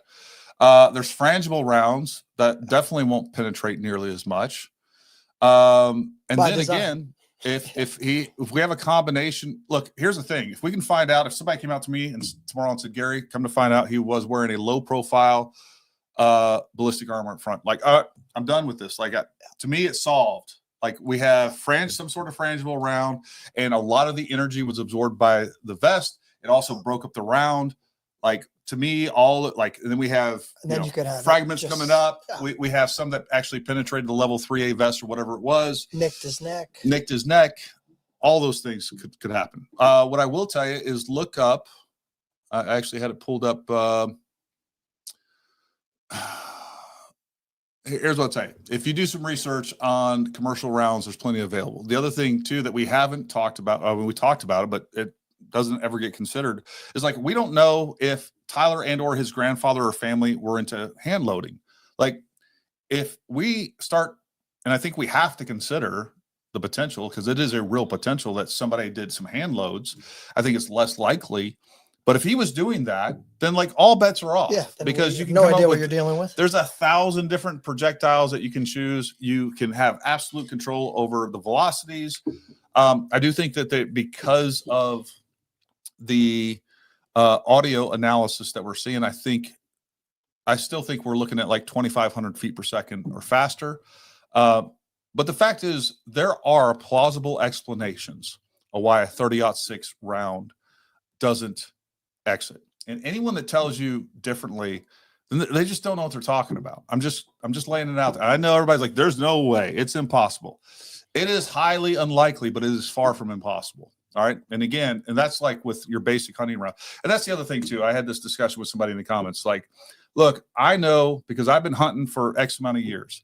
Well, listen, look, I really appreciate your backwoods ballistic perspective. But the fact is you're a deer hunter and you pick specific rounds, and you're not like, you're coming at this from a ballistics of a deer hunter. You don't go out and buy frangible rounds. What you're buying is like 175 grain, some sort of ballistic tip that, yeah, it's going to create exactly what we'd expect to see, this massive exit wound and all of these other things. There are plenty of other options. Like, again, there's low recoil rounds. There's all kinds of options. And then there's potentially some other mitigating circumstances that we're not aware of that could explain what we're seeing. And those are. She asked about ballistic gel, or he asked about ballistic gel. Is it weaker than flesh? By flesh, do you mean skin, or by flesh, do you mean human body? Look, here's what ballistic gel does. I have two $3,000 ballistic gel dummies over there that just came in the other day that we're going to be doing some testing on. And here's the problem that I have with that is ballistic gel is not a good analog for human body, flesh, or anything else. The only thing that ballistic gel sort of does well is penetration. It mimics to some level penetration, but it doesn't include bone. It doesn't include, like, there's a lot of other factors in there that it doesn't simulate very well. If you're shooting the same ballistic gel, then you can compare, right, the kinetic travel and the penetration levels of different rounds to one another, but that doesn't necessarily correlate to the body. And the body's different in different parts of the body, right? Penetrating the skull versus penetrating the torso versus penetrating my thigh. Yeah. Those are all different answers. 10% ballistic gel is the FBI standard for testing penetration. And that gives us an idea. But again, it's not always right either. Loving the live today. Cheers from Australia. Hey, man. Good to have you. Most people fear heights, so shoot further back from edge. Scope 3-inch higher and barrel 10 degree. Bullet deform, fragment on entry. Could have clipped the roof edge. Bullet deformation, fragment on entry. At that distance, does it still hit his neck? Or his body? Like if you're going to have some sort of deflection right at the muzzle, which is what you're talking about, the idea that would actually still hit him, extremely unlikely. 140 yards. Like, again, so this. I might have to pull it up, but again, the view from the roof is not the angle that most people imagine. There is a clear line of sight, and it's easy to see. And he doesn't even need to be all the way up at the roof edge to get a clear shot. It's not that big of a slope that people think. So I don't think that really explains it. It's odd that Erica won Trump's Miss Arizona 2012 and then met Charlie at an interview from TPUSA when Trump was in office in 2018. And then her father, Kit Francis, found Raytheon operations in Israel. So I'm not aware. I don't know if that's true about the Raytheon operations. Some of these things, the rest. I mean, look, at the end of the day, Erica was clearly a high-profile person before she met Charlie, and Charlie was already a high-profile person. So, what road are we going down here? I'm assuming that we're saying that Erica was somehow involved in his death, and I just don't. Due to her Israel influence, I guess, I just don't know where that goes from there. Yeah. If the vertebrae 2 through 5 were affected, it does not tell the extent of damage. Those could be damaged slightly, but not broken from direct impact. You're right, Gary. Angle, not right for bullet contact. Sure. Yeah. Vertebral injury doesn't always indicate spinal cord injury or spinal cord, but vertebrae injured, multiple vertebrae injured. Chat is talking clones now. Oh, wow. Your brain is pudding. I like that comment. You didn't see anyone smiling. That's in reference to the security guy. I prefer my close friends call 911 and got me some real EMTs, not drive me to the closest hospital. So I would disagree with that completely. I would, we don't know how long, we're out here in the rural area. I don't know how long. Well, let's talk about this. Let's talk about why that is based on your experience and your knowledge, Bill. So why is it a bad idea to wait for EMTs? It's not. I wouldn't say it's a bad idea to wait for them. I think every situation is going to be different, and I think it's extremely situational dependent. In this instance, I don't think either outcome would have changed. I don't think the outcome changed with Charlie Kirk either way, but If we're in a remote area, like we train on ranges sometimes that are pretty remote. Yep. In a perfect world, if somebody's hurt, you treat them, you stabilize them, and you just stay there and you wait for people to get to you. That's ideal, right? You don't need to move them. Moving people, we do entire Complicates courses things. just on how to move somebody, and Yeah. moving somebody takes physicality, it takes skill. It is. It never looks good, almost. It ever. doesn't. It doesn't look like it looks on film. You know, when I teach movement classes, I tell people I work with some of the fittest human beings on the planet, and we always overestimated our ability to do it. Then you add body armor and up armored vehicles and all sorts of other things. But if you want to wait for the cavalry, Let me phrase the question like this: Yeah. if you have arterial bleeding or even a large vein, why would it not be a good idea to wait? I think if you've got arterial bleeding, none of that matters. You got to stop the fact that it's arterial bleeding first. Right. Like our students practice making phone calls to 911, and people are like, well, I got to practice making a call. I'm like, yes, because under stress. So I'm reading this as like, You're gonna hey, struggle. don't mess with me. Yeah, wait till experts get here. Wait till Yeah. experts get here. And that is a very common sort of civilianized approach to this problem. Press 3 buttons on your phone and wait for the experts. I'll tell you, our survival rates in OIF and OEF are higher than they've ever been in combat. And there's a myriad of reasons. Some of it's technology and gear, some of it's body armor, some of it's the fact that there were more trauma surgeons in Afghanistan than there were in most small cities. I think all of those things notwithstanding, the primary reason you had a good chance of surviving is because we entirely changed our philosophical approach to medicine. When I first started in the military, I was your 911 as an infantry medic. Something happened, call me or the other guy, and we'll come up to a terrible place where something bad happened to you and fix you. When we changed and TCCC started to permeate through our culture, everybody gets training, everybody has gear, and everybody has buy-in, and it's everybody's responsibility. So if you're injured and you're waiting for real EMTs, the best likelihood you have of surviving on the side of the road is those other people that were in the car with you or the people that pull over. If you're going to wait 8 minutes for the EMTs to arrive, you're going to bleed to death in 4. Yeah. So number one, we need everybody on board. We need everybody trained. We need everybody with a bias to action to do something. Now, the not leaving, not throwing them in the car and driving away, that's a different conversation. I think that's going to be situationally dependent. Yeah, I love the way you phrased it. And that was true. Like, I'm hoping this is even more true today. But, you know, one thing that I will say, when I left the military, it was like, hey, your basic task is to be able to load and fire this weapon effectively. That's when I started off in the infantry.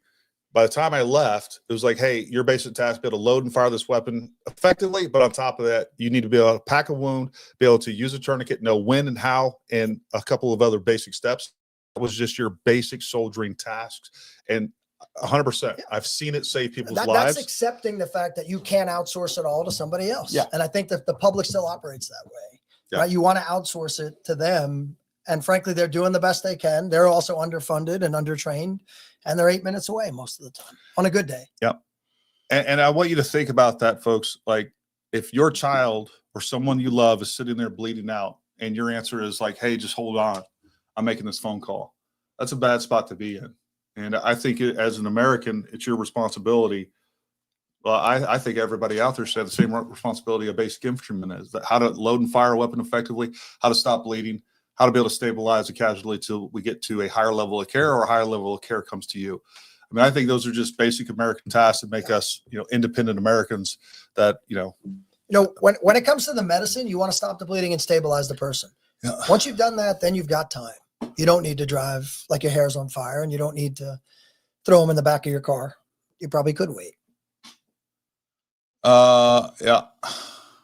There are potential suspects. There are a lot of suspicious activities and things that don't make sense. It could be intel ops, could be turning point staff. Who knows at this point? There's some of that for sure. Look, I think one of the things I really learned with Butler is that as these weird things take place, people start scanning the crowd of all this, and they find all these weird anomalies, and it's just people doing weird stuff that all weird people do. And I think you could, like, bizarre behavior under circumstances like that is certainly. Well, there's that, and even prior to like I'm gonna give this analogy. I've told this before, and Bill used to help. So I used to run a surveillance program for the Department of State. Bill used to help role play as one of our surveillance guys. But the funny thing is, we would take these different people, and they would have to look for surveillance, right? So they would be able to identify surveillance and report it. And we'd get done, And one of the places we went to was Tyson's Corner Mall in the DC area, right? So we're training the people to identify this potential surveillance. And a lot of these people had never done anything like this before. All right. They just never done anything like this. So one thing was clear when we got done and they had to fill these surveillance reports. Number one, it was funny how many people were like, oh my God, I'm so exhausted because I'm just like hyper aware all the time. And then they would like just start describing these weird people in these weird events. I know the guy at 7-Eleven was definitely in on it because when I got the Gatorade, the way he looked at me. Yeah. Like that had nothing to do with us. So when you really start paying attention, you'll find that people do weird shit. I mean, they really do. With that being said, I mean, I'm glad that people are becoming more aware and looking at these events and things like that. But I think if I told you guys, I think I could take like another event that Charlie was at, take a bunch of photos, take a bunch of pictures, take a bunch of video and put it out there like, hey, this is new photo and video from, this event. I think the amount of weird things that people would identify, I think would surprise you and come to find out, it had nothing to do with anything. Got a few more. Good shit, boys. Excellent analysis. I appreciate the level-headed viewpoints. Love from a Navy corpsman, or as Go Navy, Obama would say, a corpsman. Yeah, corpsman. CK wasn't wearing armor, temporary wound cavity, not backplate catching the bullet. Frank Turk told Jay Warner Wallace there was no exit wound. Okay. Plausible. I like how Eric is strong from being manipulated to give the defense team so much info to work around it. Strong. Okay. I'm not sure what exactly you mean. What causes a bullet to have less spin or start to tumble? Either a damaged or worn out barrel, right? So we have rifle barrels, we have lands and grooves. So it was an old rifle, right? Was it his grandfather's? So apparently I've heard the conflicting reports on this. Apparently it had been rebarreled. I think that is one of the reports. I don't know if that's true or not. We don't know. Regardless, you can have a barrel that's worn out. So it's, for whatever reason, there's portions of the lands and grooves that are worn out, usually more like the throat. And it won't gyroscopically stabilize. The problem is that, again, most of the time you are going to lose accuracy like as soon as it leaves the barrel. And then it's just going to kind of, because it's not gyroscopically stabilized, it's going to not hit where you want it to. Especially if we're at the level of tumbling, usually that's going to do it within the first 50 yards or so. And then it's not going to even come close to the target. There may be some weird circumstances that I've never come across where it may start to tumble and somehow it still hits the target. I mean, I don't think it's impossible. I just never heard of that or seen anything like that. I find it hard to believe anything other than FMJ was used. What would be the point with a 30-06? I think the plate deflection is much more likely than a frangible. That was the rifle he had. I don't think. Yeah, I mean, he's probably grabbing whatever ammo that he was using. I don't think FMJ. I think FMJ is the least likely, to be honest with you, suffering overdue. I think something more likely is going to be either some sort of soft point or some other hunting round. Full metal jacket is typically not going to be used as a hunting projectile. So I think FMJ is the least likely to have been used. And then I think it's possible that the whole host of 308 projectiles, 30 caliber projectiles there's literally thousands of different options of 30 caliber projectiles. So if it was reloaded ammo, the options are literally endless.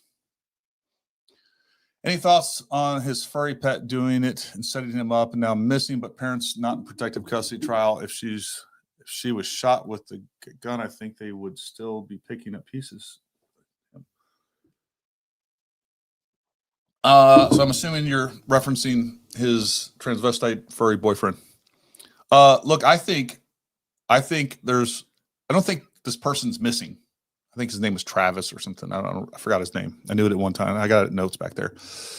Look, I don't think this person's missing. I think they're either in protective custody or they're just in custody, because I think it's almost zero chance that they weren't materially involved in this. I think that's definitely a conspiracy that I believe happened. I think there are definitely other people within his sphere of influence, whether it be online or otherwise, that were aware of this. So I don't think this person's missing. I think they're either in protective custody or just Or under surveillance. in jail somewhere, or being watched closely. Yeah. Side view shows Charlie might have had a thin vest on. I think the side view showed it is pretty hard to get away from the idea that he has a vest on. I actually have it pulled up right here, so I'll just go ahead and play this. But man, it's hard to not see a vest in what I'm getting ready to show you real quick, right? So if we look at, and I hate that this always jumps back and forth. All right, let me pull this down. So if we look at this, this is part of the video I just released, and we play this, like, that sure looks like a vest. All right, it looks like something's happening there. That's not natural body back. Like does that look like any sort of anatomy to you at all, Bill? No, I mean, it'd be air. Yeah. I think about riding a motorcycle and the shirt getting, but I mean, it's just, but it the way also it's articulated, it's not looks, the whole shirt. It looks like there's like some structure to it. Yeah. And even on the back. Yeah. And that's another thing that I'll say, and I'm getting ready to point out in another video, is there are definitely times prior to Charlie sitting down and talking where you can see his scapula and things like that. But I want you to look back here before he's actually shot. Let me see if I can play this real quick. And still not having any sort of exit wound. I don't know if I get to a point, but even before he's shot, folks, there looks like there's some sort of contouring of his skeletal structure that would normally poke out.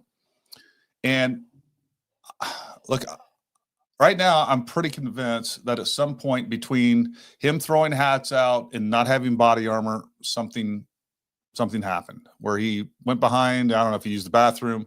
I don't have a good answer for you. I'm about 70-30 on him having body armor. I'm about 70% convinced that he did and 30% chance that he didn't. But that's speculation on my part. I'm telling you that, like, I'm just being real with you guys. But if he has ballistic protection, which is the most plausible, but somehow the most rejected idea, and I don't understand why that is, because I think there's good reason why. Because again, I played the video for you guys the other day. Megyn Kelly, right in front of Mike McCoy, said, his chief of staff said, you know, I was surprised that it had gotten to the point to where he was wearing body armor. And he nodded his head in what seemed like agreement. So there's conflicting information out there of whether or not he had body armor. But what I will say is that the physical evidence that I'm looking at, and I know I'm completely rejecting the narrative here, and you guys are following the narrative with no body armor. The physical evidence to me looks like he has body armor on, and I have a hard time not seeing that. So you guys take that for what it's worth. Let's see. The doctor told Erica that if Charlie was on the table in a certain, yep, that's correct. Yeah. Your instinct would be to try to help, yet no one of them had blood on their hands. I don't even know that we see enough resolution on there to really be able to tell. Yeah, or maybe they did a poor job of helping, or they weren't trained enough to help. Yeah, I don't know. Or they didn't want to get blood on their hands for some reason.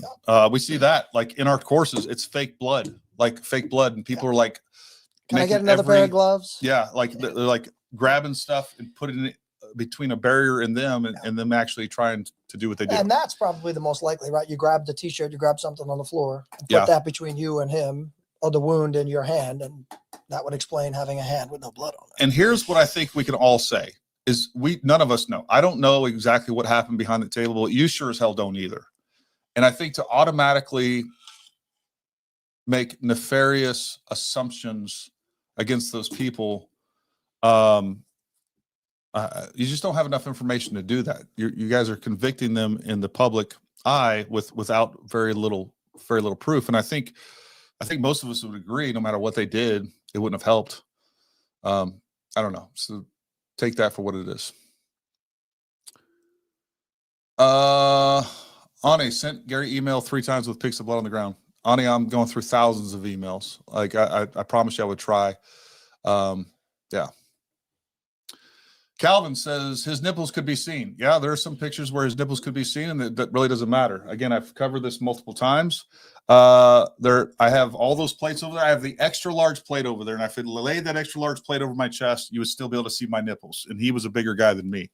So again, if we have a smaller, low profile plate that isn't a compression shirt, I think you'd still be able to see his nipples.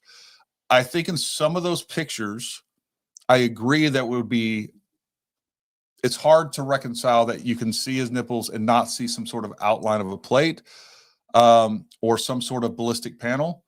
I also don't think that's impossible, just the way that the body contours here. So if we have a plate here. And is the video with the nipples the earlier portion where he's throwing the hats yeah, out? So we haven't ruled out the fact that he could have changed, or there could have been a break in between. Or something. And there is a picture where he's sitting down already too, where it looks like you can see his nipples. So again, I'm telling you, I have a hard time reconciling that, but to me, that's the only thing that makes sense ballistically. Sure.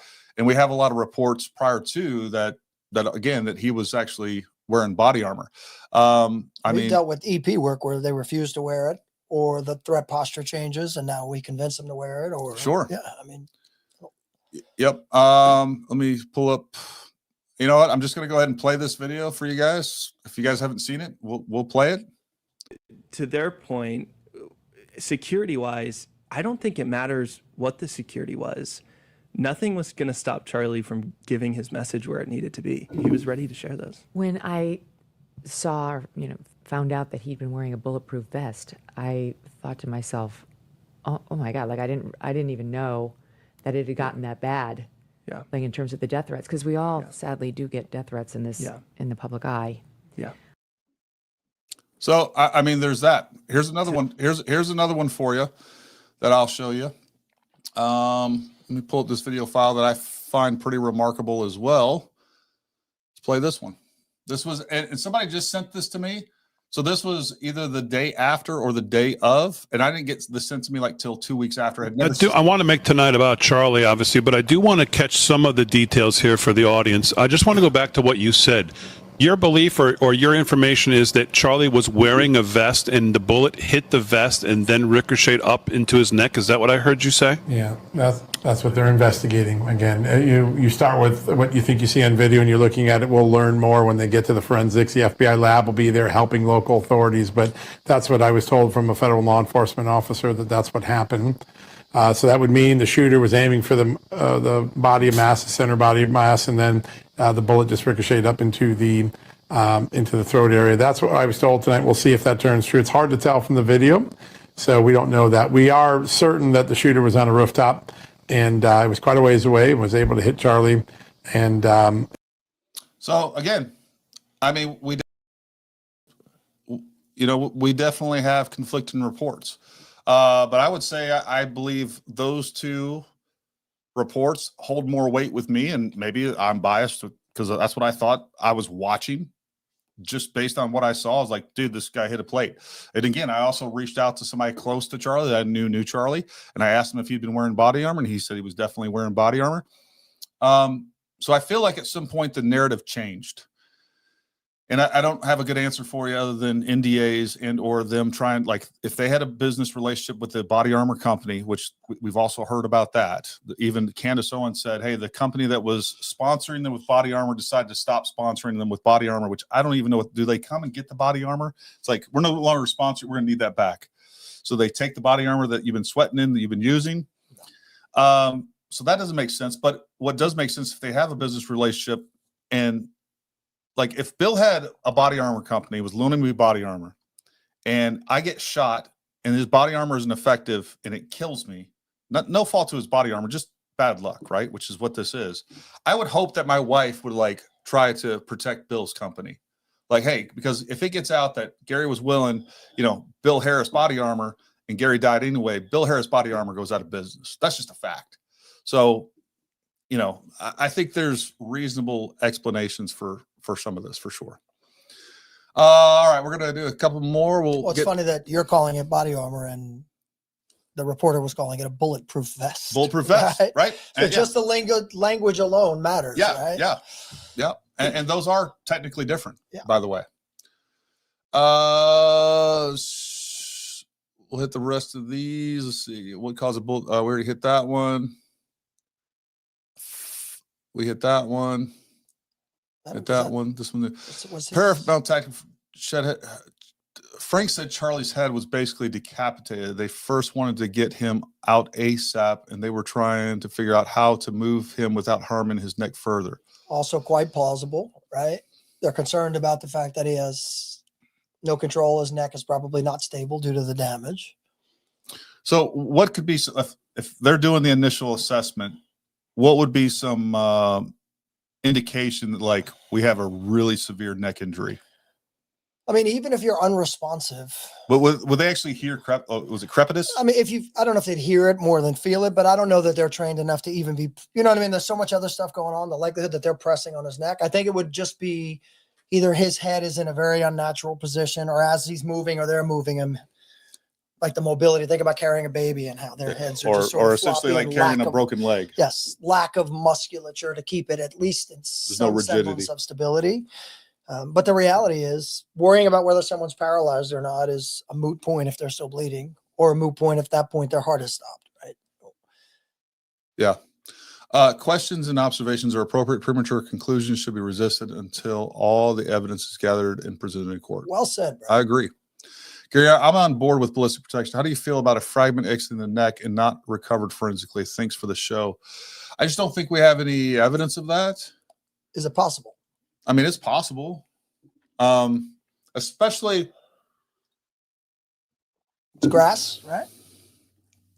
Well, the problem with that is like we have that side profile video, and like you would think that we would see something. But again, just like I had the conversation with somebody the other day, it's not what we're seeing in these. Again, when you're filming something in 30 frames per second, it's not what we're seeing.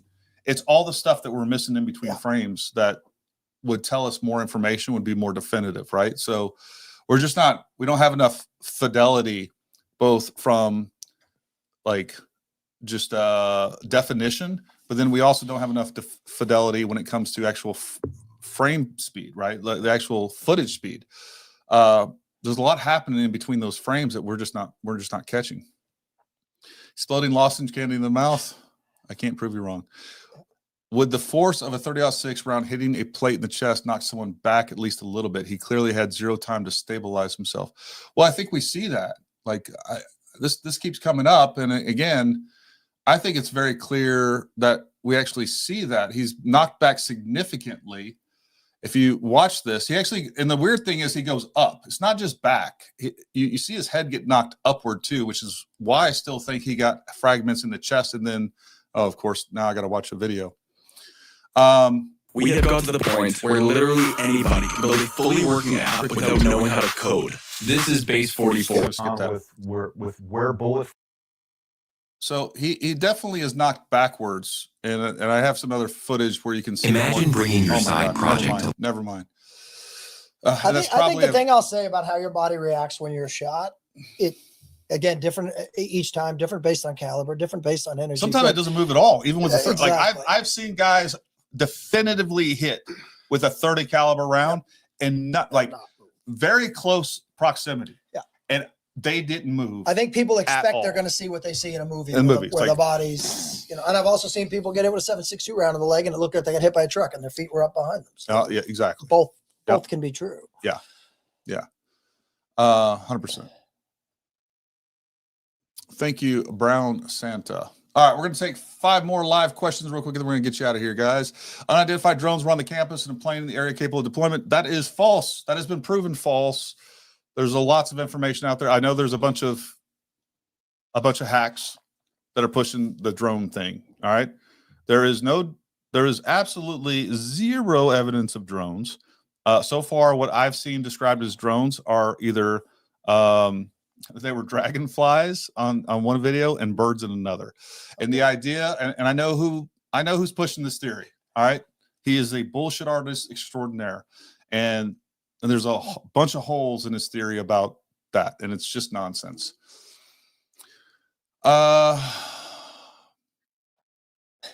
Where's Trump's bullet wound scar? On his ear. On his ear. That was an easy one. He was grazed, folks. Like this is not a huge thing. Once the report is made available, we can focus on mapping it out. We'll definitely have more information. The report literally says 30 caliber, and Gary went over that last night with the Stephen Gardner video. Yes. So like there is a report that does claim to have, it definitely references a 30 caliber bullet. How much of that was recovered, how well that was linked to that specific rifle, only the FBI and the prosecuting attorney, and pretty soon the defense attorneys will know, because in discovery. And again, that probable cause hearing was very interesting because the defense was asking for more time. And why were they asking for more time for preparation? Because the evidence was voluminous. That was their words. So we have this massive amount of evidence that none of us have seen, that, you know, if we did have access to it, maybe we'd be like, hey, this is bullshit. Maybe if we had access to it, we'd be like, hey, this is open and shut. Well, like, these investigators are not in the business of proving it to the public. Yeah. Like, and that's what everybody thinks. Yeah, folks, we'd really like, even if you disagree with me, definitely hit the like, subscribe, all that good stuff. Make sure that you guys hit that bell notification button so you're notified when we have new content, and basically make sure you hit the all button on the notification. I'd really appreciate that. Michael's right there. Which one? Said, how are you telling us which bones are broken if they haven't released the autopsy result? That is a great question. If you'd watched my last video, it came from Stephen Gardner. He said he has a source. I also stated in that video that, hey, look, guys, I'm giving you this information.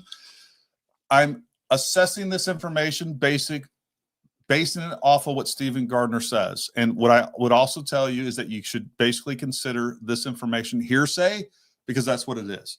He's saying that he has a source that gave him information directly from the medical exam report. Take that for what it is. I also have stated I have watched a bunch of Stephen's stuff.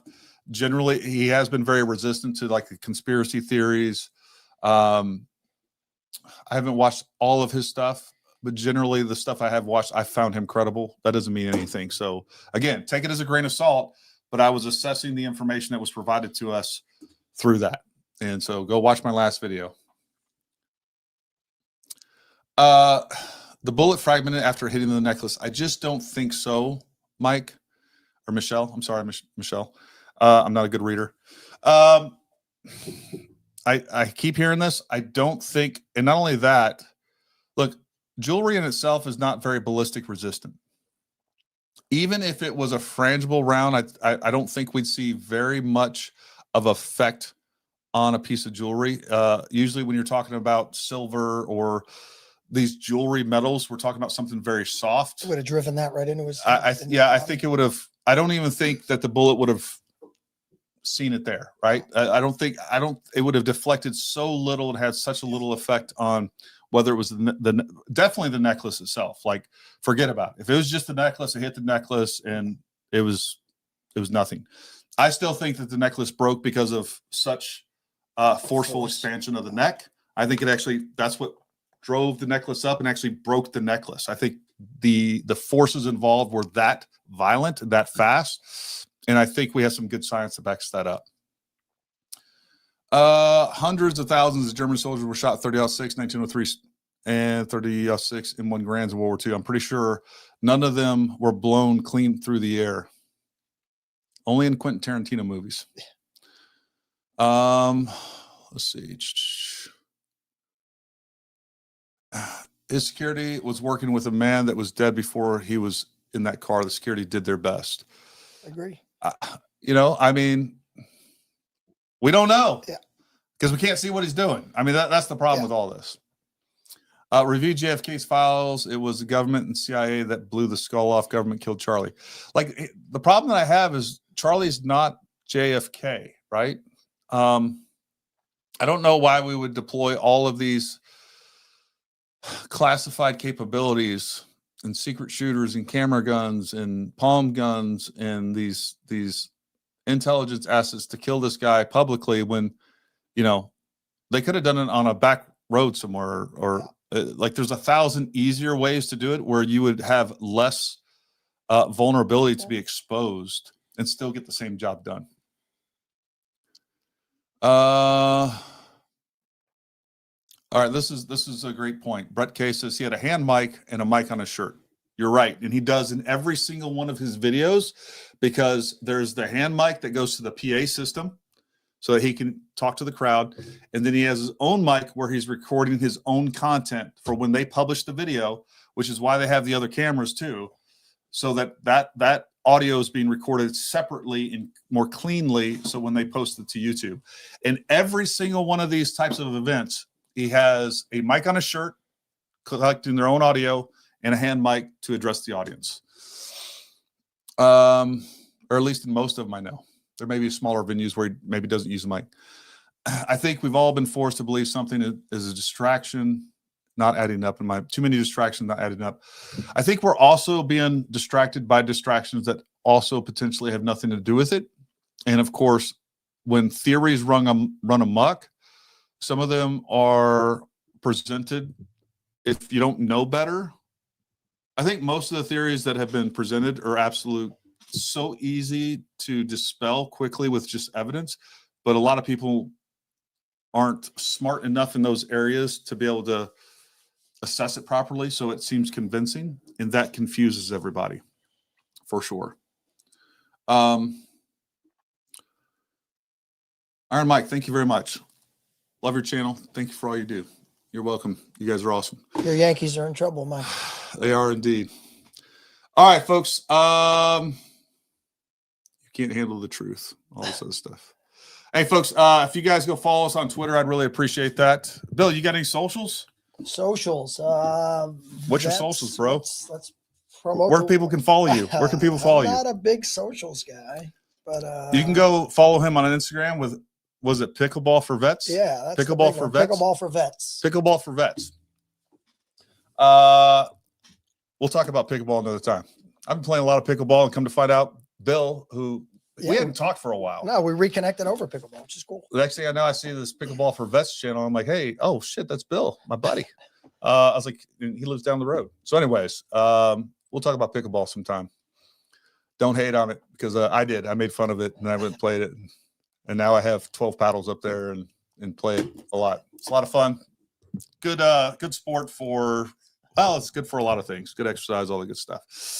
All right, folks, listen, we really appreciate you tuning in. And I appreciate everybody that whether you disagree with me or agree with me, you guys kept it civil over in the comments. And again, I want to hear disagreements. I want to be challenged.